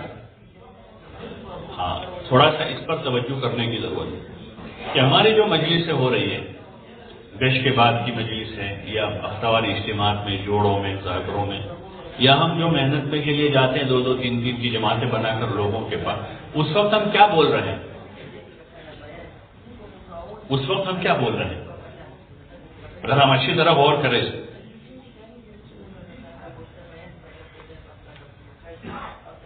جو ہمارے مذاکرے ہیں اس میں ہم کیا بول رہے ہیں؟ کیا ہم وہ بول رہے ہیں جو ہم فضائل میں سن رہے ہیں؟ ہم کو تو جو چیزیں بولنے سننے کو کہا پہلے دن سے، جو ترغیب دی گئی کہ بھئی 6 صفتوں کے فضائل بولے جائیں اور بار بار بولیں، بار بار سنیں اس کو. جو ہمارے مذاکرات اس پر ہم غور کریں، ذرا توجہ دیں. ہم کسی سے کہیں کہ بھئی میرے دن میں آج مذاکرہ طے ہوا ہے، ذرا آپ بتائیں کیا کرنا ہے. پھر ان سے ہم نے مذاکرہ کر لیا، اب ان سے ہم کہیں کہ ذرا میں بات کر لوں، آپ اچھی طرح سننا اور مجھے بعد میں بتانا کہ اسی طرح ہوا، کچھ غلط بھی ہوا ہے تو کام کا صحیح رخ ہو جائے گا. ورنہ دھیرے دھیرے جو ہے ڈگر بدل جاتی ہے. اور یہاں سے آدمی تھوڑا سا ہٹائیں، یہاں سے تھوڑا سا ہٹائیں، آگے جا کے جیسے ابھی آج کل ہوتا ہے نا، لوکیشن میں تھوڑا سا چینج ہو جاتا ہے، کہاں چلا جاتا ہے؟ وہ بتاتا ہے نا ان کو اس میں لوکیشن. تو بعض مرتبہ 2 راستے بالکل قریب قریب کے یوں ہوتے ہیں. اب جانا تھا ادھر لیکن آدمی چڑھ گیا اس راستے پر، تو یہاں جا کر یوں ہو کے وہ ادھر چلا گیا. تھوڑی سی مسٹیک ہوئی، کتنی 2-4 فٹ کا ہی فاصلہ تھا وہاں جہاں سے وہ مڑا تھا، وہاں کہ 2 فٹ ہی جاتا تو ادھر چلا جاتا صحیح راستے پر، 2 فٹ گیا تو ادھر چلا گیا. اس لیے لوگ بہت حساس رہتے، چوکنا رہتے. ڈرائیور کو بار بار لقمہ دیتے لیکن اس کو کبھی برا لگتا؟ ارے لگتا ہے برا؟ اس کو نہیں لگتا. اور اگر لگا تو اس کو احساس کہ بھائی تم برابر کہہ رہے تھے، وہاں میری غلطی ہو رہی تھی. تو ایسے ہی جو ہے ہمارا یہ جو کام ہے اس میں آپس میں ہمیں اس کی ضرورت ہے کہ ہم کام کے بارے میں مذاکرہ کریں، بات کے بارے میں مذاکرہ ہو کہ ہم کیا کر رہے ہیں، یہ صحیح ہے غلط ہے. اور سیکھنے کے لیے ہو تو پھر مباحثے کی شکل نہیں ہوگی. سیکھنے کے لیے ہوگا تو بحث مباحثہ نہیں ہوگا کہ نہیں ہے جیسا میں نے ایسا سنا تھا، فلاں حضرت نے ایسا کہا تھا. اگر سیکھنے کے لیے ہوگا تو آدمی بحث نہیں کرے گا، قبول کرے گا نہیں بحث بات برابر. پھر بھی اگر سمجھ میں کہ دونوں مل کر کسی اور تیسرے زیادہ جاننے والے سے پوچھ لیں گے اور ماننے کی نیت سے پوچھیں کہ ہم کو ماننا ہے، منوانا نہیں ہے کہ ماننا ہے، صحیح چیز کو قبول کرنا ہے. آدمی کے صحیح ہونے کی علامت یہ ہے کہ وہ صحیح چیز کو قبول کرے. تکبر اسی کو کہتے ہیں کہ آدمی جو ہے صحیح چیز کو قبول نہ کرے، وہی تکبر ہے.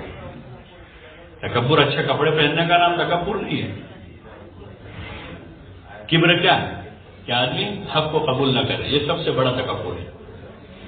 صحیح چیز کو آدمی قبول نہ کرے، یہ بڑائی آدمی کے اندر، میں کیوں قبول کروں.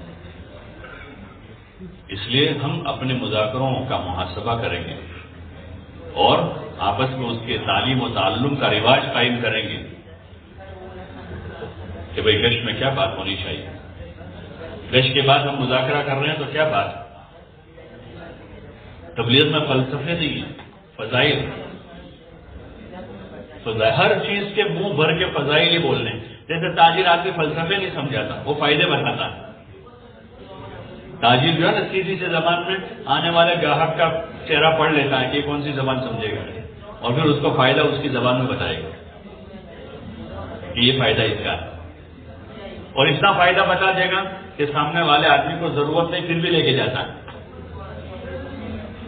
ہاں، لوگوں کی نفسیات کو پہچانتے ہو، لوگوں کی نفسیات کو پہچانتے، اس لیے جس علاقے میں جس نوعیت کے لوگ رہتے ہیں اس نوعیت کے اس چیز کو پیش کرتے ہیں، ان کو اس حساب سے فائدہ بتاتے ہیں۔ اس لیے فضائل کے راستے سے ہمارا کام، اور یہی چیز ہے پہلے ہی دن سے، جب کوئی آدھا گھنٹہ نہیں دیتا تھا تبلیغ میں تب بھی فضائل تھے، اور وہی فضائل کے ذریعے سے لوگ 4-4 مہینے اور ملکوں کے سفر کر رہے ہیں، آسانی سے لوگ چل پڑے۔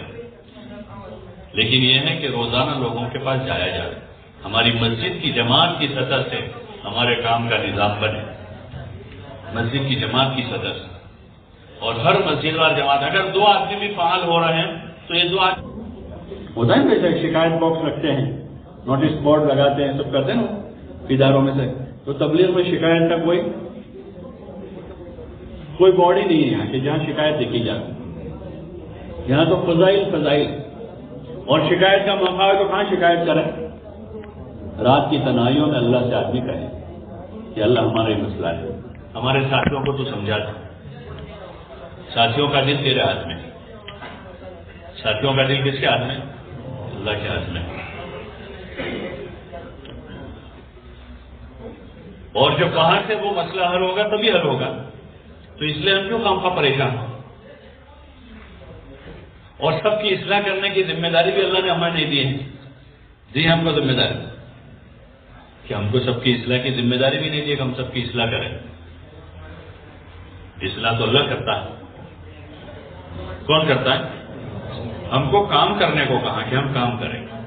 مولانا یوسف صاحب رحمۃ اللہ علیہ فرماتے تھے کہ ہر صالح مصلح نہیں ہوتا،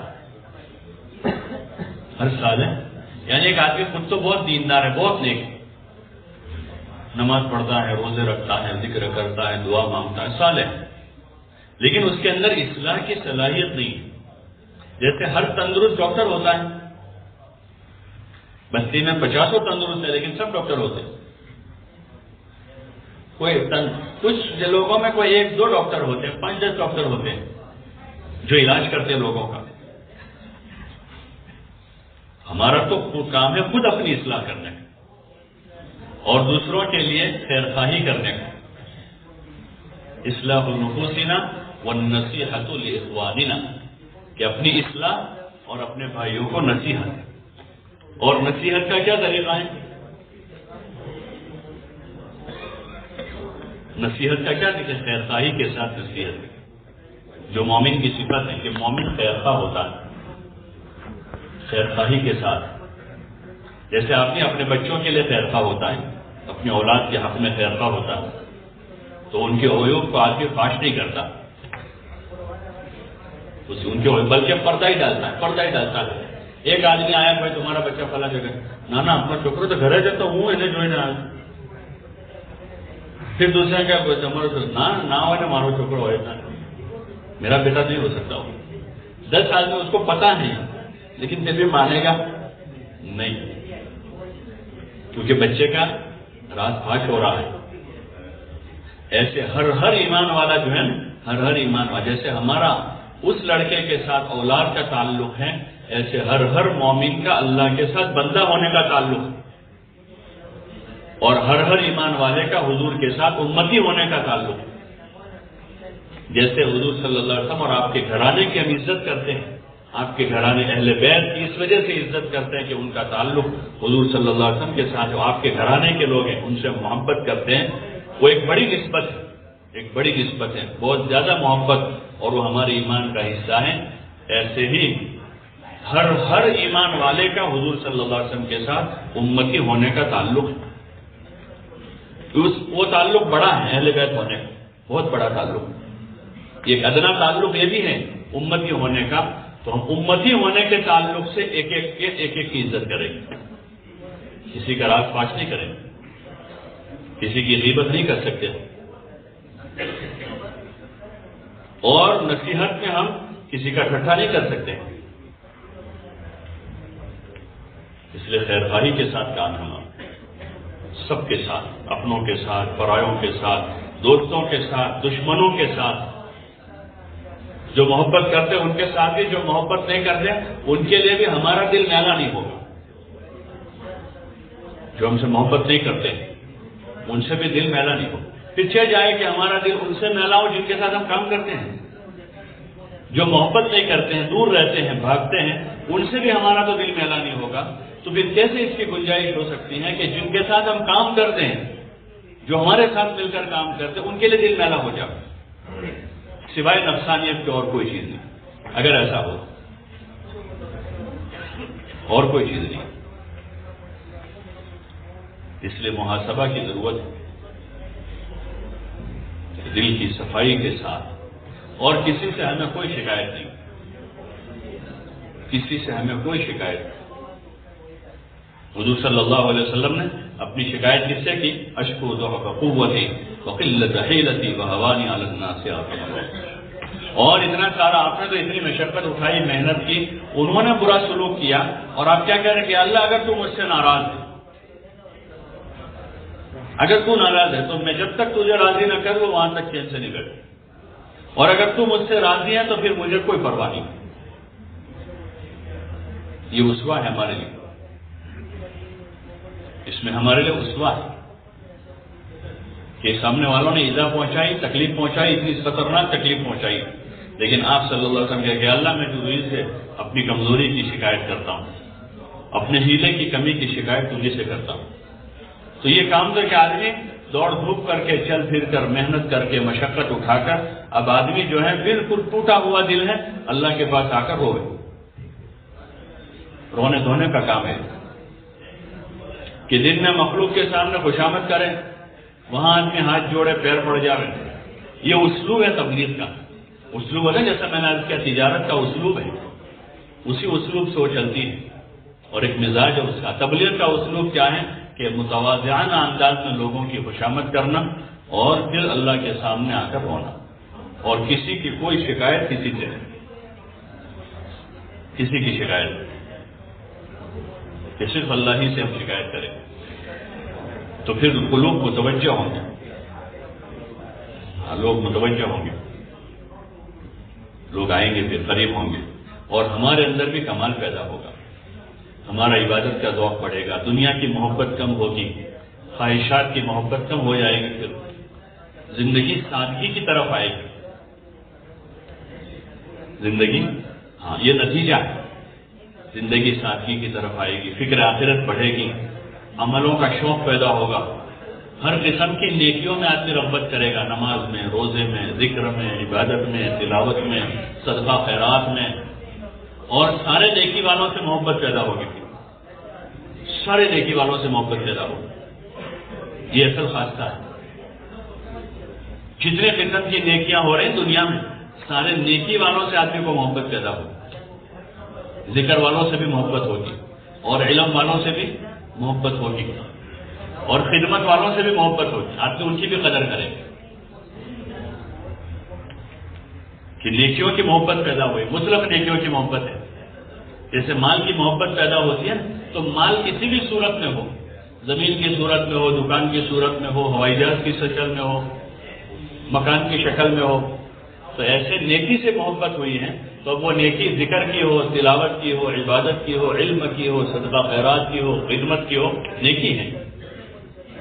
وہ نیکیوں سے اور وہ نیکی کرنے والوں سے محبت پیدا ہو جائے، اور یہ ہمارا سرمایہ ہے کہ نیک لوگوں سے محبت پیدا ہو، اور ہماری محبت نیک لوگوں کے دل میں پیدا ہو۔ جب بستی میں داخل ہوتے دعا پڑھتے ہیں، اللہم ارزقنا جناحا وحببنا الی اہلہا وحبب صالحی اہلہا الینا، کہ نیک لوگوں کے دل میں ہماری محبت پیدا ہو،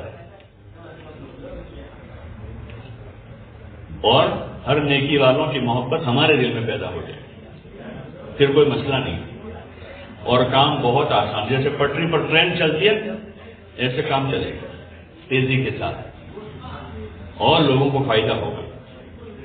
اس لیے ضرورت ہے کہ ہم اپنے مذاکروں کا محاسبہ کریں، بیان کرنے سے جری ہو کر نہ کریں، ڈرتے ہوئے کرنا. حضرت ابوبکر کا وہ قصے لکھتے ہیں نا, ابوبکر رضی اللہ عنہ پورا صحیفہ جلا دیا 1000 حدیثوں کا. کیوں جلا دیا؟ ابوبکر ہیں صدیق جن کا لقب ہے, اور انہوں نے براہ راست حضور سے سنی تھی, لیکن ڈر رہے ہیں کہ کہیں ہو سکتا ہے کہ کوئی بات 19-20 ہو گئی ہو اور اس میں آ گئی ہو اور میرے اوپر آ جائے گا سارا. آدمی ڈرتا ہے. یہاں پہ پولیس والے پکڑتے اور کوئی بات پوچھتے تو آدمی 100 بار سوچتا ہے کیا بولنے کا کیا نہیں بولنے کا, پھنس نہ جائے کہیں. اور آدمی مفت میں پتہ نہیں کتنوں کے متعلق کیا کیا بول دیتا ہے. اس لیے ایک بزرگ ہیں وہ فرماتے ہیں کہ کسی آدمی کے بارے میں کوئی بات بول رہے ہو تو پہلے سوچ لو کہ یہ بات مجھے کسی محکمے میں کسی کورٹ میں ثابت کرنی ہے جو میں ابھی بول رہا ہوں, یا میں کوئی چیز لکھ رہا ہوں کسی کے بارے میں, تو پہلے اس بات کا محاسبہ کریں, سوچ لیں کہ یہ بات مجھے کل کو کورٹ میں ثابت کر کے دینی پڑے. اب آدمی بولے گا, ارے کسی کے لیے زبان کھولے گا, جانتا ہوگا پھر بھی نہیں بولے گا, نہیں میں مجھے بتا دوں, آپ بھی نہیں بولے گا. اس لیے ضرورت ہے کہ ہم جو بول رہے ہیں مذاکروں میں کیا بات بول رہے ہیں. ہاں, ہم بات کر رہے ہیں گھر گھر جا کر لوگوں سے کیا بات کر رہے ہیں کہ یہ وہی بات ہے جو ہمارے بزرگوں نے ہم کو بتائی سکھائی تھی. پھر پوچھیں گے اور اس کے مذاکرے کریں گے تاکہ صحیح باتیں وجود میں آئیں. جب صحیح باتیں وجود میں آئے گی تو صحیح عمل آئے گا. اور ہمیں اس کے لیے جو ہے نا فضائل کی کتابیں دی کہ فضائل کو پڑھیں, فضائل کو سنیں گھنٹوں بھر. اس لیے کہ آدمی جو چیز پڑھتا ہے جو سنتا ہے وہی بولتا ہے.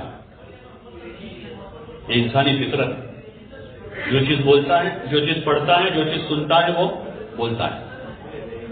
اس لیے اجتماعی حلقوں میں مسجد میں بھی اور گھر میں بھی حلقے قائم کر کے ہم فضائل پڑھیں سنیں تاکہ ہم فضائل بولیں اور شوق پیدا ہو ہمارے اندر بھی امت کے اندر. تو کریں گے انشاءاللہ. اور جو ہمارے یہ مختلف امور ہیں وہ صرف دائرے کی حد تک نہ رہیں, وہ میدان عمل میں اور میدان عمل میں لانے کے لیے مسجد کی جماعتیں ہیں. مسجد کی جماعتیں میدان عمل میں لانے کے لیے وہاں ہمارے پاس آدمی, ان آدمیوں کے ذریعے سے ہر محلے میں کام ہو. تو ہماری عمومی جو گھر گھر کی محنت ہے وہ بنیادی چیز ہے. اس کے ساتھ مختلف موقعوں میں جو ہے ہم مختلف طبقات امت جو ہے ان پر محنت کا نظام بنا اور اس کی کارگزاریاں ہوں. یہ امت کا کام ہے. سب سے پہلی چیز یہ کہ امت کا عرب عجم یور کسی بھی زبان کا آدمی ہے, یہ سب کے لیے کسی بھی رنگ کا آدمی, یہ چیزیں جو ہیں یہ اللہ کی تقسیم ہے. مختلف لسانیں بنائی, زبانیں بنائی ہیں, اللہ نے تذکرہ کیا ہے, مختلف رنگ بنائے ہیں. اللہ نے دنیا کو جو ہے مزین کیا ہے الوان سے, رنگوں سے, زبانوں سے. لیکن ہماری محنت سب پر ہے, امت ہے, پوری امت کی محنت. اس لیے ضرورت ہے وسعت دینے کی محنت. گزشتہ سال بھی جو بات عرض کی گئی کہ مختلف ملکوں کے لوگ یہاں رہتے ہیں. افریقہ کے کتنے ملکوں کے لوگ یہاں رہتے ہیں مسلمان, ایسے ایشیا کے ملکوں کے مسلمان ہیں, ایسے اور دیگر ممالک کے مسلمان ہیں, عرب ملکوں کے مسلمان ہیں, شام کے ہیں, صومالیہ وغیرہ کے ہیں. تو ان کے اوپر محنت کا نظام بنے. اور یہ کسی نہ کسی مسجد کے اطراف میں رہ رہے ہیں جو بھی ہیں, چاہے مسجد ان کے گھر سے 2-3 کلومیٹر دور ہے لیکن ان کو کوئی مسجد تو لگتی ہے.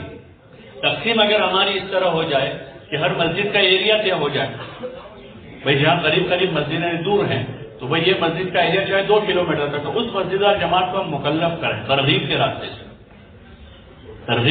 بھئی آپ یہ 2 کلومیٹر کے اطراف میں جتنے مسلمان ہیں ان کی فہرست بناؤ. اگر فہرست سے بن گئی تو محنت بہت آسان ہو جائے.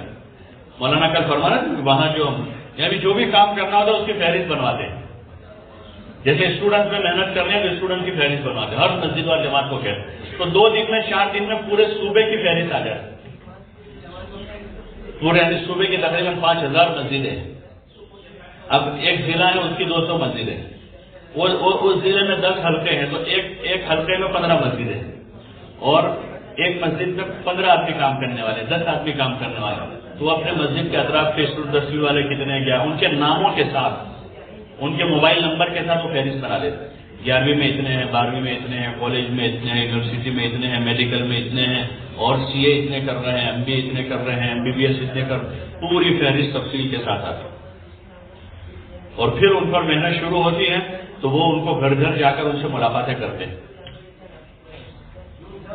اسی طرح اور کوئی طبقے پر کسی کو کوئی جوڑ کرنا ہے تو ان کو کہتے ہیں بھائی آپ کے یہاں جو پورے ضلع میں رکشے والے کتنے ہیں؟ تو ہر وزیردار جماعت میں ہمارے یہاں 10 ہے، کوئی کہتا ہے ہمارے 20 ہے، کوئی ہمارے 5 ہے، کوئی 3 ہے، تو پورے مل جل کر کے 1017 رکشے والے ہیں اس ضلع میں. یعنی 1017 پوری فگر آ گئی، راؤنڈ فگر نہیں. یعنی ایسا کل بہت سی چیزیں ایسی تھی جس میں یعنی دو بات نہیں ہونی چاہیے، لیکن وہ ہوتا ہے 15-17. یہاں تک کہ خطے وار جماعت کا آیا مسئلہ کہ 8-9 خطے وار جماعت اجتماع میں کتنے ہو گئے؟ 8 یا 9. یعنی 8 یا 9 بہت بڑا فرق ہے. 8 تو 8 اور 9 تو 9. آپ دیکھیں امیگریشن میں اس میں ذرا ایک نمبر بدل جاتا ہے تو مسئلہ کھڑا کر دیتا نا. وہ 0 کی جگہ 9 آ گیا یا 9 کی جگہ 0 آ گیا تو پورا مسئلہ اٹک جاتا ہے. آن لائن آپ دیکھیں سارے کام کے ذرا ایک نمبر کا ڈفرنس آ گیا. آپ نے یعنی 50,000 روپے آپ کے آ رہے تھے وہاں سے، لیکن ایک نمبر غلط گیا تو آئیں گے؟ ارے آتے ہیں. تو ایسے ہمارا جو کام ہے وہ اس طرح سے بالکل بیدار مغزی کے ساتھ اور پورا یعنی یہ ہماری پورا نظام ہے. ایک ایک چیز کی ہمارے پاس یہ فہرست ہے. ہمارے ضلع میں اتنے آدمی جماعت لے کر چل سکے، ایسے اتنے آدمی جن کے 2 مرتبہ 4 مہینے لگے، اتنی ہماری مستورات ہے جن کا چلہ لگا ہوا، اتنے گھروں میں ہماری تعلیم ہے اور آئندہ ہماری محنت ہے، ہم اتنے گھر انشاءاللہ کر لیں گے. ایک ہدف ہے، ایک ہدف، اور جب اس ہدف کے ساتھ ہوگا تو دن بدن کام ہمارا تیزی کے ساتھ آگے بڑھے گا. اس لیے اہداف ہمارے طے و مشوروں. اور جو ذمہ دار یعنی یہاں جمع ہوتے ملکی سطح سے، وہ تو وفد بن کے آتے ہیں. آپ کے کندھوں پر کام وہاں جا رہا ہے. کوئی بڑی کمپنی ہوتی ہے نا، اس کے ڈسٹریبیوٹر ہوتے ہیں مثلا کہ بھئی بڑی کمپنی ہے، اس نے پورے ملک میں اس کو کام کرنا ہے تو پورے ملک کے 10 صوبے ہیں، 10 صوبوں میں ایک ڈسٹریبیوٹر طے کرتا ہے اور ڈسٹریبیوٹر کے ذمہ کام بھائی تم کو اتنا کام کرنا. اب 8 آدمی تو خوب کام کر کے لائے، لیکن 2 کام کر نہیں رہے تو کمپنی برداشت کرے گی ان کو؟ بولو نا بھائی. ارے بھائی برداشت کرے گی؟ اس کو برداشت نہیں کرے گی. یہ اللہ کا کام ہے. کس کا کام ہے؟ اللہ کا. امانت داری کا تقاضا یہ کہ ہم یہاں سے کھل کر تقاضے لے کر جائیں، اپنی کمزوریوں کو نہ دیکھیں کہ بھئی ہم نہیں کر پائیں گے یا زیادہ لے جائیں گے تو محنت کرنی پڑے گی. اللہ بھی کام ان سے لیتا ہے جو کام کرنا چاہتے ہیں، کام کرنا. اس لیے دیکھو آپ دنیا کے ملکوں میں جن ممالک کے ذمہ داروں نے بزرگوں سے تقاضے لیے اور لے جا کر اپنے ملکوں میں چلائے تو اللہ کا فضل ہے کہ ان کے ملک دنیا کے تقاضے پورے کر رہے ہیں، اندرون ملک بیرون ملک.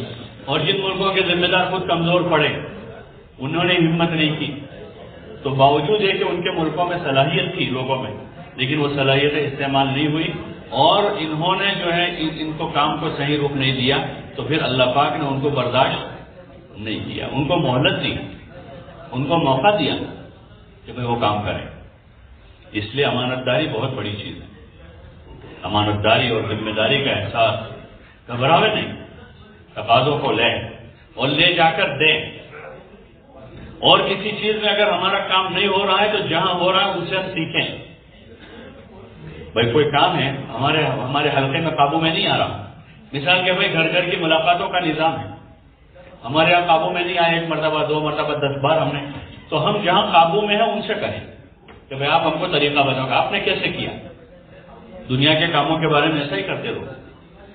ان سے کہیں کہ کوئی ایسی جماعت آپ کے یہاں بنے تو آپ ہمارے یہاں بھیجو اور کھلے دل سے ان کا استقبال کریں کہ بھئی دیکھو یہ جماعت آئی ہے، اپنے ساتھیوں کو متوجہ کریں، ان کے علاقے میں کام اچھا ہے، ان کی جماعتیں اچھی بنتی ہیں، ہم ان سے فائدہ اٹھائیں گے، ہم ان سے فائدہ ملکوں کی جماعتیں آتی ہیں تو روٹین کے طور پر ان کو نہ چلا دیں. ذمہ داروں سے بھی ہماری گزارش ہے، لوساکا والوں سے بھی، وہ ملکوں سے بھی جو جماعتیں ہمارے یہاں بقول حضرت مولانا ابراہیم صاحب دامت برکاتہ کہ جماعتوں کو سونگیں، جماعتوں کو کہ ان کی کیا نوعیت معلوم کریں، بھائی اس میں کس نوعیت کے لوگ، تاجر لوگ ہیں، ملازم لوگ ہیں، کس نوعیت کے لوگ، مقامی طور پر ان کے علاقوں میں کیسا کام ہے. مضبوط جماعت ہے. اب اس طرح کا نظام بنا، خالی سہولتیں نہ دیکھیں یا کوئی ایک چیز ذہن میں رکھ کر کے، مثال کے طور پر ایک جماعت ہے جس کو یہاں سے کام کرتے کرتے زمبابوے جانا ہے، اس کو زمبابوے جانا ہے، تو اب ہم نے یہ سوچا کہ اس کو زمبابوے جانا ہے تو اس کو زمبابوے کا روٹ دے دو یہاں سے. حالانکہ جماعت کی صلاحیت یہ تھی کہ اس جماعت کو ہم اگر انڈولا میں چلاتے تو زیادہ کم ہے ہو سکتا ہے ایسا مثال کے طور پر، لیکن ہم نے اس لیے اس کو یہاں چلایا کہ اس کو زمبابوے جانا ہے. بات سمجھ میں آ رہی؟ ایک ہی وجہ ہے صرف اس کی ہے. حالانکہ اس جماعت میں اس نوعیت کی جماعت ہے کہ اگر اس کو اس علاقے میں ڈالا جائے تو وہاں کام جمائیں گے، وہ مسجد وار جماعت ہے وہاں اور وہاں کام اٹھے گا، کام مضبوط شکل ہے، تو پھر اس کو ہم اس طرح سے روک دیں گے چاہے پھر ان کو دوبارہ یہاں آ کر اپنا سفر کر لینا پڑے. تو اس لیے گزارش ہے. اور علاقوں میں جو جماعتیں جا رہی ہیں تو یہ نہ ہو کہ ہم ان کو صرف 2 وقت کی دعوت کا نظام کر لیں، کھلا دیا پلا دیا. یہ تو ہمارا اخلاقی فریضہ ہے. کوئی غیر مسلم بھی ہمارے یہاں آتا ہے تو ہم اس کو کھلائیں گے پلائیں گے. مسلم معاشرے کا یہ اخلاقی فریضہ ہے کہ کوئی مہمان ہے تو اس کو کھلانا پلانا، اس کی راحت کا انتظام کرنا. باقی نصرت یہ ہے کہ ان جماعتوں کے ساتھ ہم خود رہیں، ذمہ دار حضرات قربانی دیں.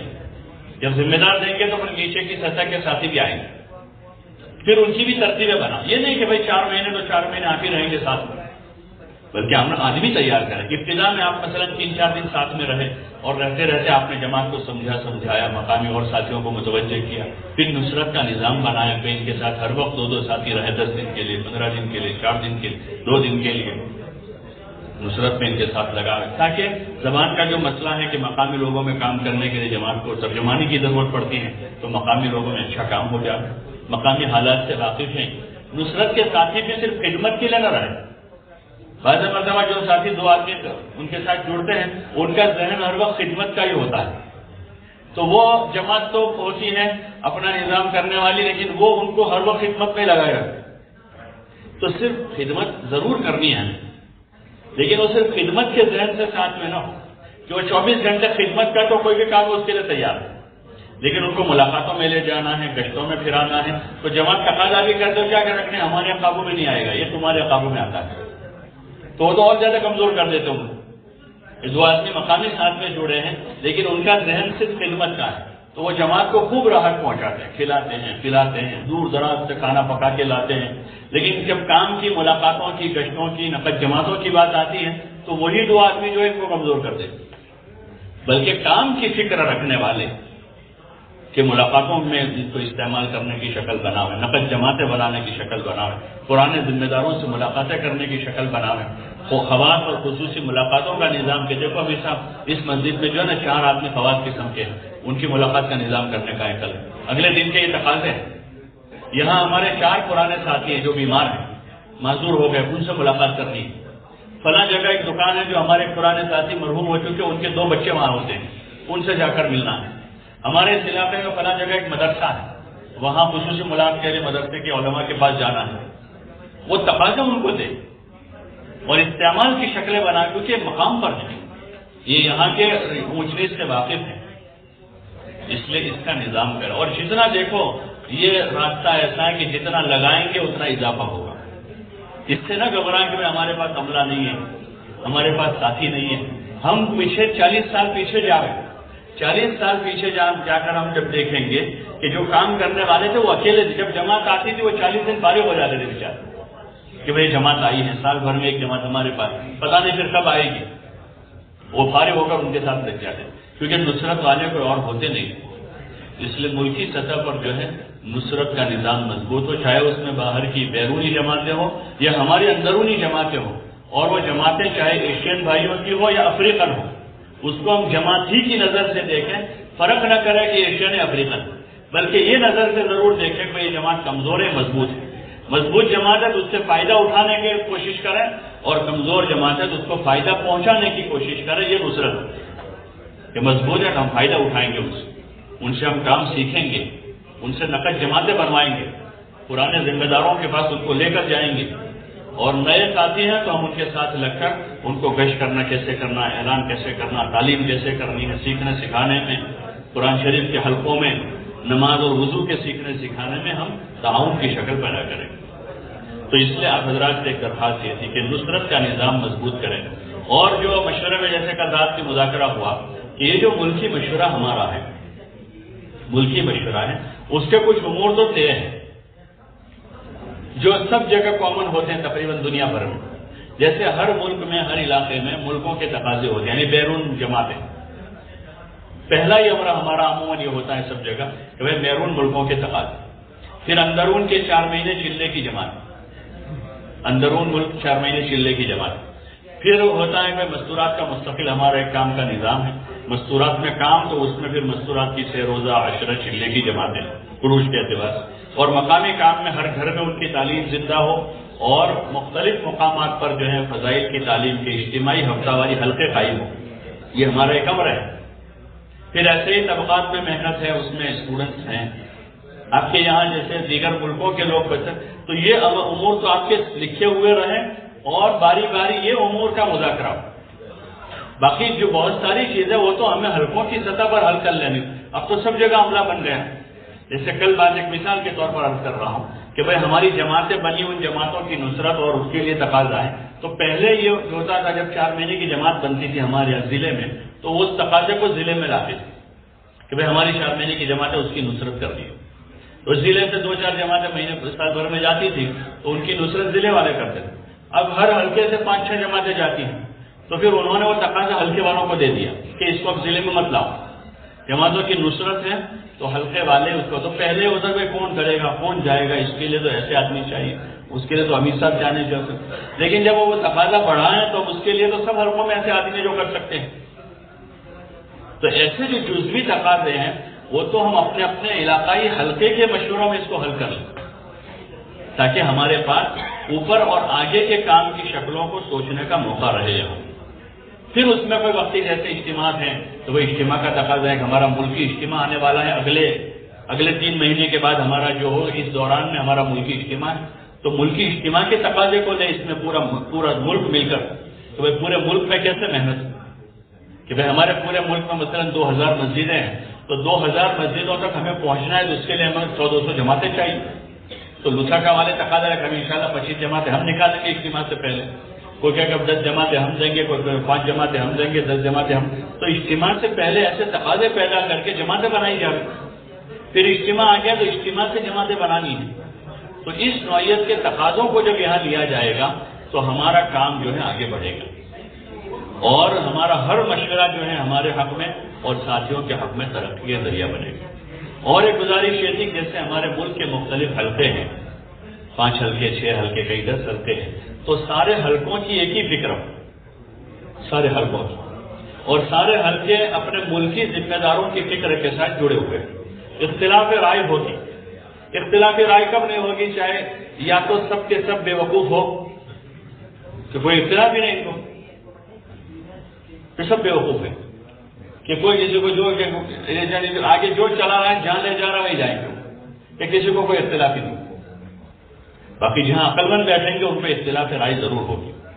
تو ہم آپس میں مشورے کے موقع پر جو اختلاف رائے کا اس کو پیش کر دیں، اور اس میں بھی جو ہے انداز ہمارا ایسا ہو کہ جو متوازیانہ ہو کہ امیر صاحب اگر اس طرح کر لیں تو یہ زیادہ مناسب ہوگا، میری رائے اس طرح سے، اس پہ اصرار نہ ہو. یہ ہماری رائے. پھر وہ رائے کے بعد دوسری رائے، تیسری رائے، چوتھی رائے، 5ویں رائے، ساری رائےوں کے بعد کوئی ایک بات طے ہو گئی تو اب ہم سب اس پر پورا ملک متفق کہ بھائی ہمیں اس طرح اجتماع کرنا ہے، اور ہمیں اس طرح محنت کرنی ہے، اور ہمیں اس طرح ترتیب بنانی ہے. یہ جو کیا ہے پورا ملک اتفاق رائے کے ساتھ کرے. اس کے لیے ہمارے ملکی مشورے ہوتے ہیں. اس لیے آپ حضرات سے گزارش ہے، درخواست ہے کہ سارے ساتھی اس کی کوشش کریں کہ ہم سب ایک فکر بنیں کام کے حق میں، کیونکہ ہمارا اس میں ذاتی کوئی فائدہ تو ہے نہیں. ہاں اللہ سے اجر ضرور لینا اس کا، لیکن ہمارا ذاتی کوئی منفعت نہیں، اللہ کا کام ہے. اس لیے جتنا ہو سکے پورے اتفاق کے ساتھ، اتحاد کے ساتھ. کوئی رائے ہمارے یہاں تو مشورے میں بولے، مشورے میں آدمی بولتا ہے اپنی رائے دے دیتا ہے، یہ اصل چیز ہے. باقی آدمی نے جب طے ہو رہا تھا اس وقت رائے دے دی، اور جب طے ہو گیا باہر نکل کر آدمی کہہ رہا کہ نہیں ایسا نہیں، ایسا کرنا چاہیے تھا، تو یہ بات مناسب نہیں، یہ صحیح نہیں. اس لیے جس وقت مشورہ ہے اس وقت اپنی رائے پیش کریں، اور اس وقت پھر رائے ہماری پیش کرنے کے بعد جو بات طے ہو گئی اس پر جمع ہو جائے، اس پر ہم مجتمع ہو جائیں گے تو انشاءاللہ کام میں خیر نکلے گی، ہماری تربیت ہوگی، اور انشاءاللہ دنیا میں ہم خیر اور ہدایت کے پھیلنے کا ذریعہ کریں گے انشاءاللہ. اللہ پاک توفیق عطا فرمائے. اب اگلی مجلس جو ہے 10 بجے سے، اور اس میں انشاءاللہ پورا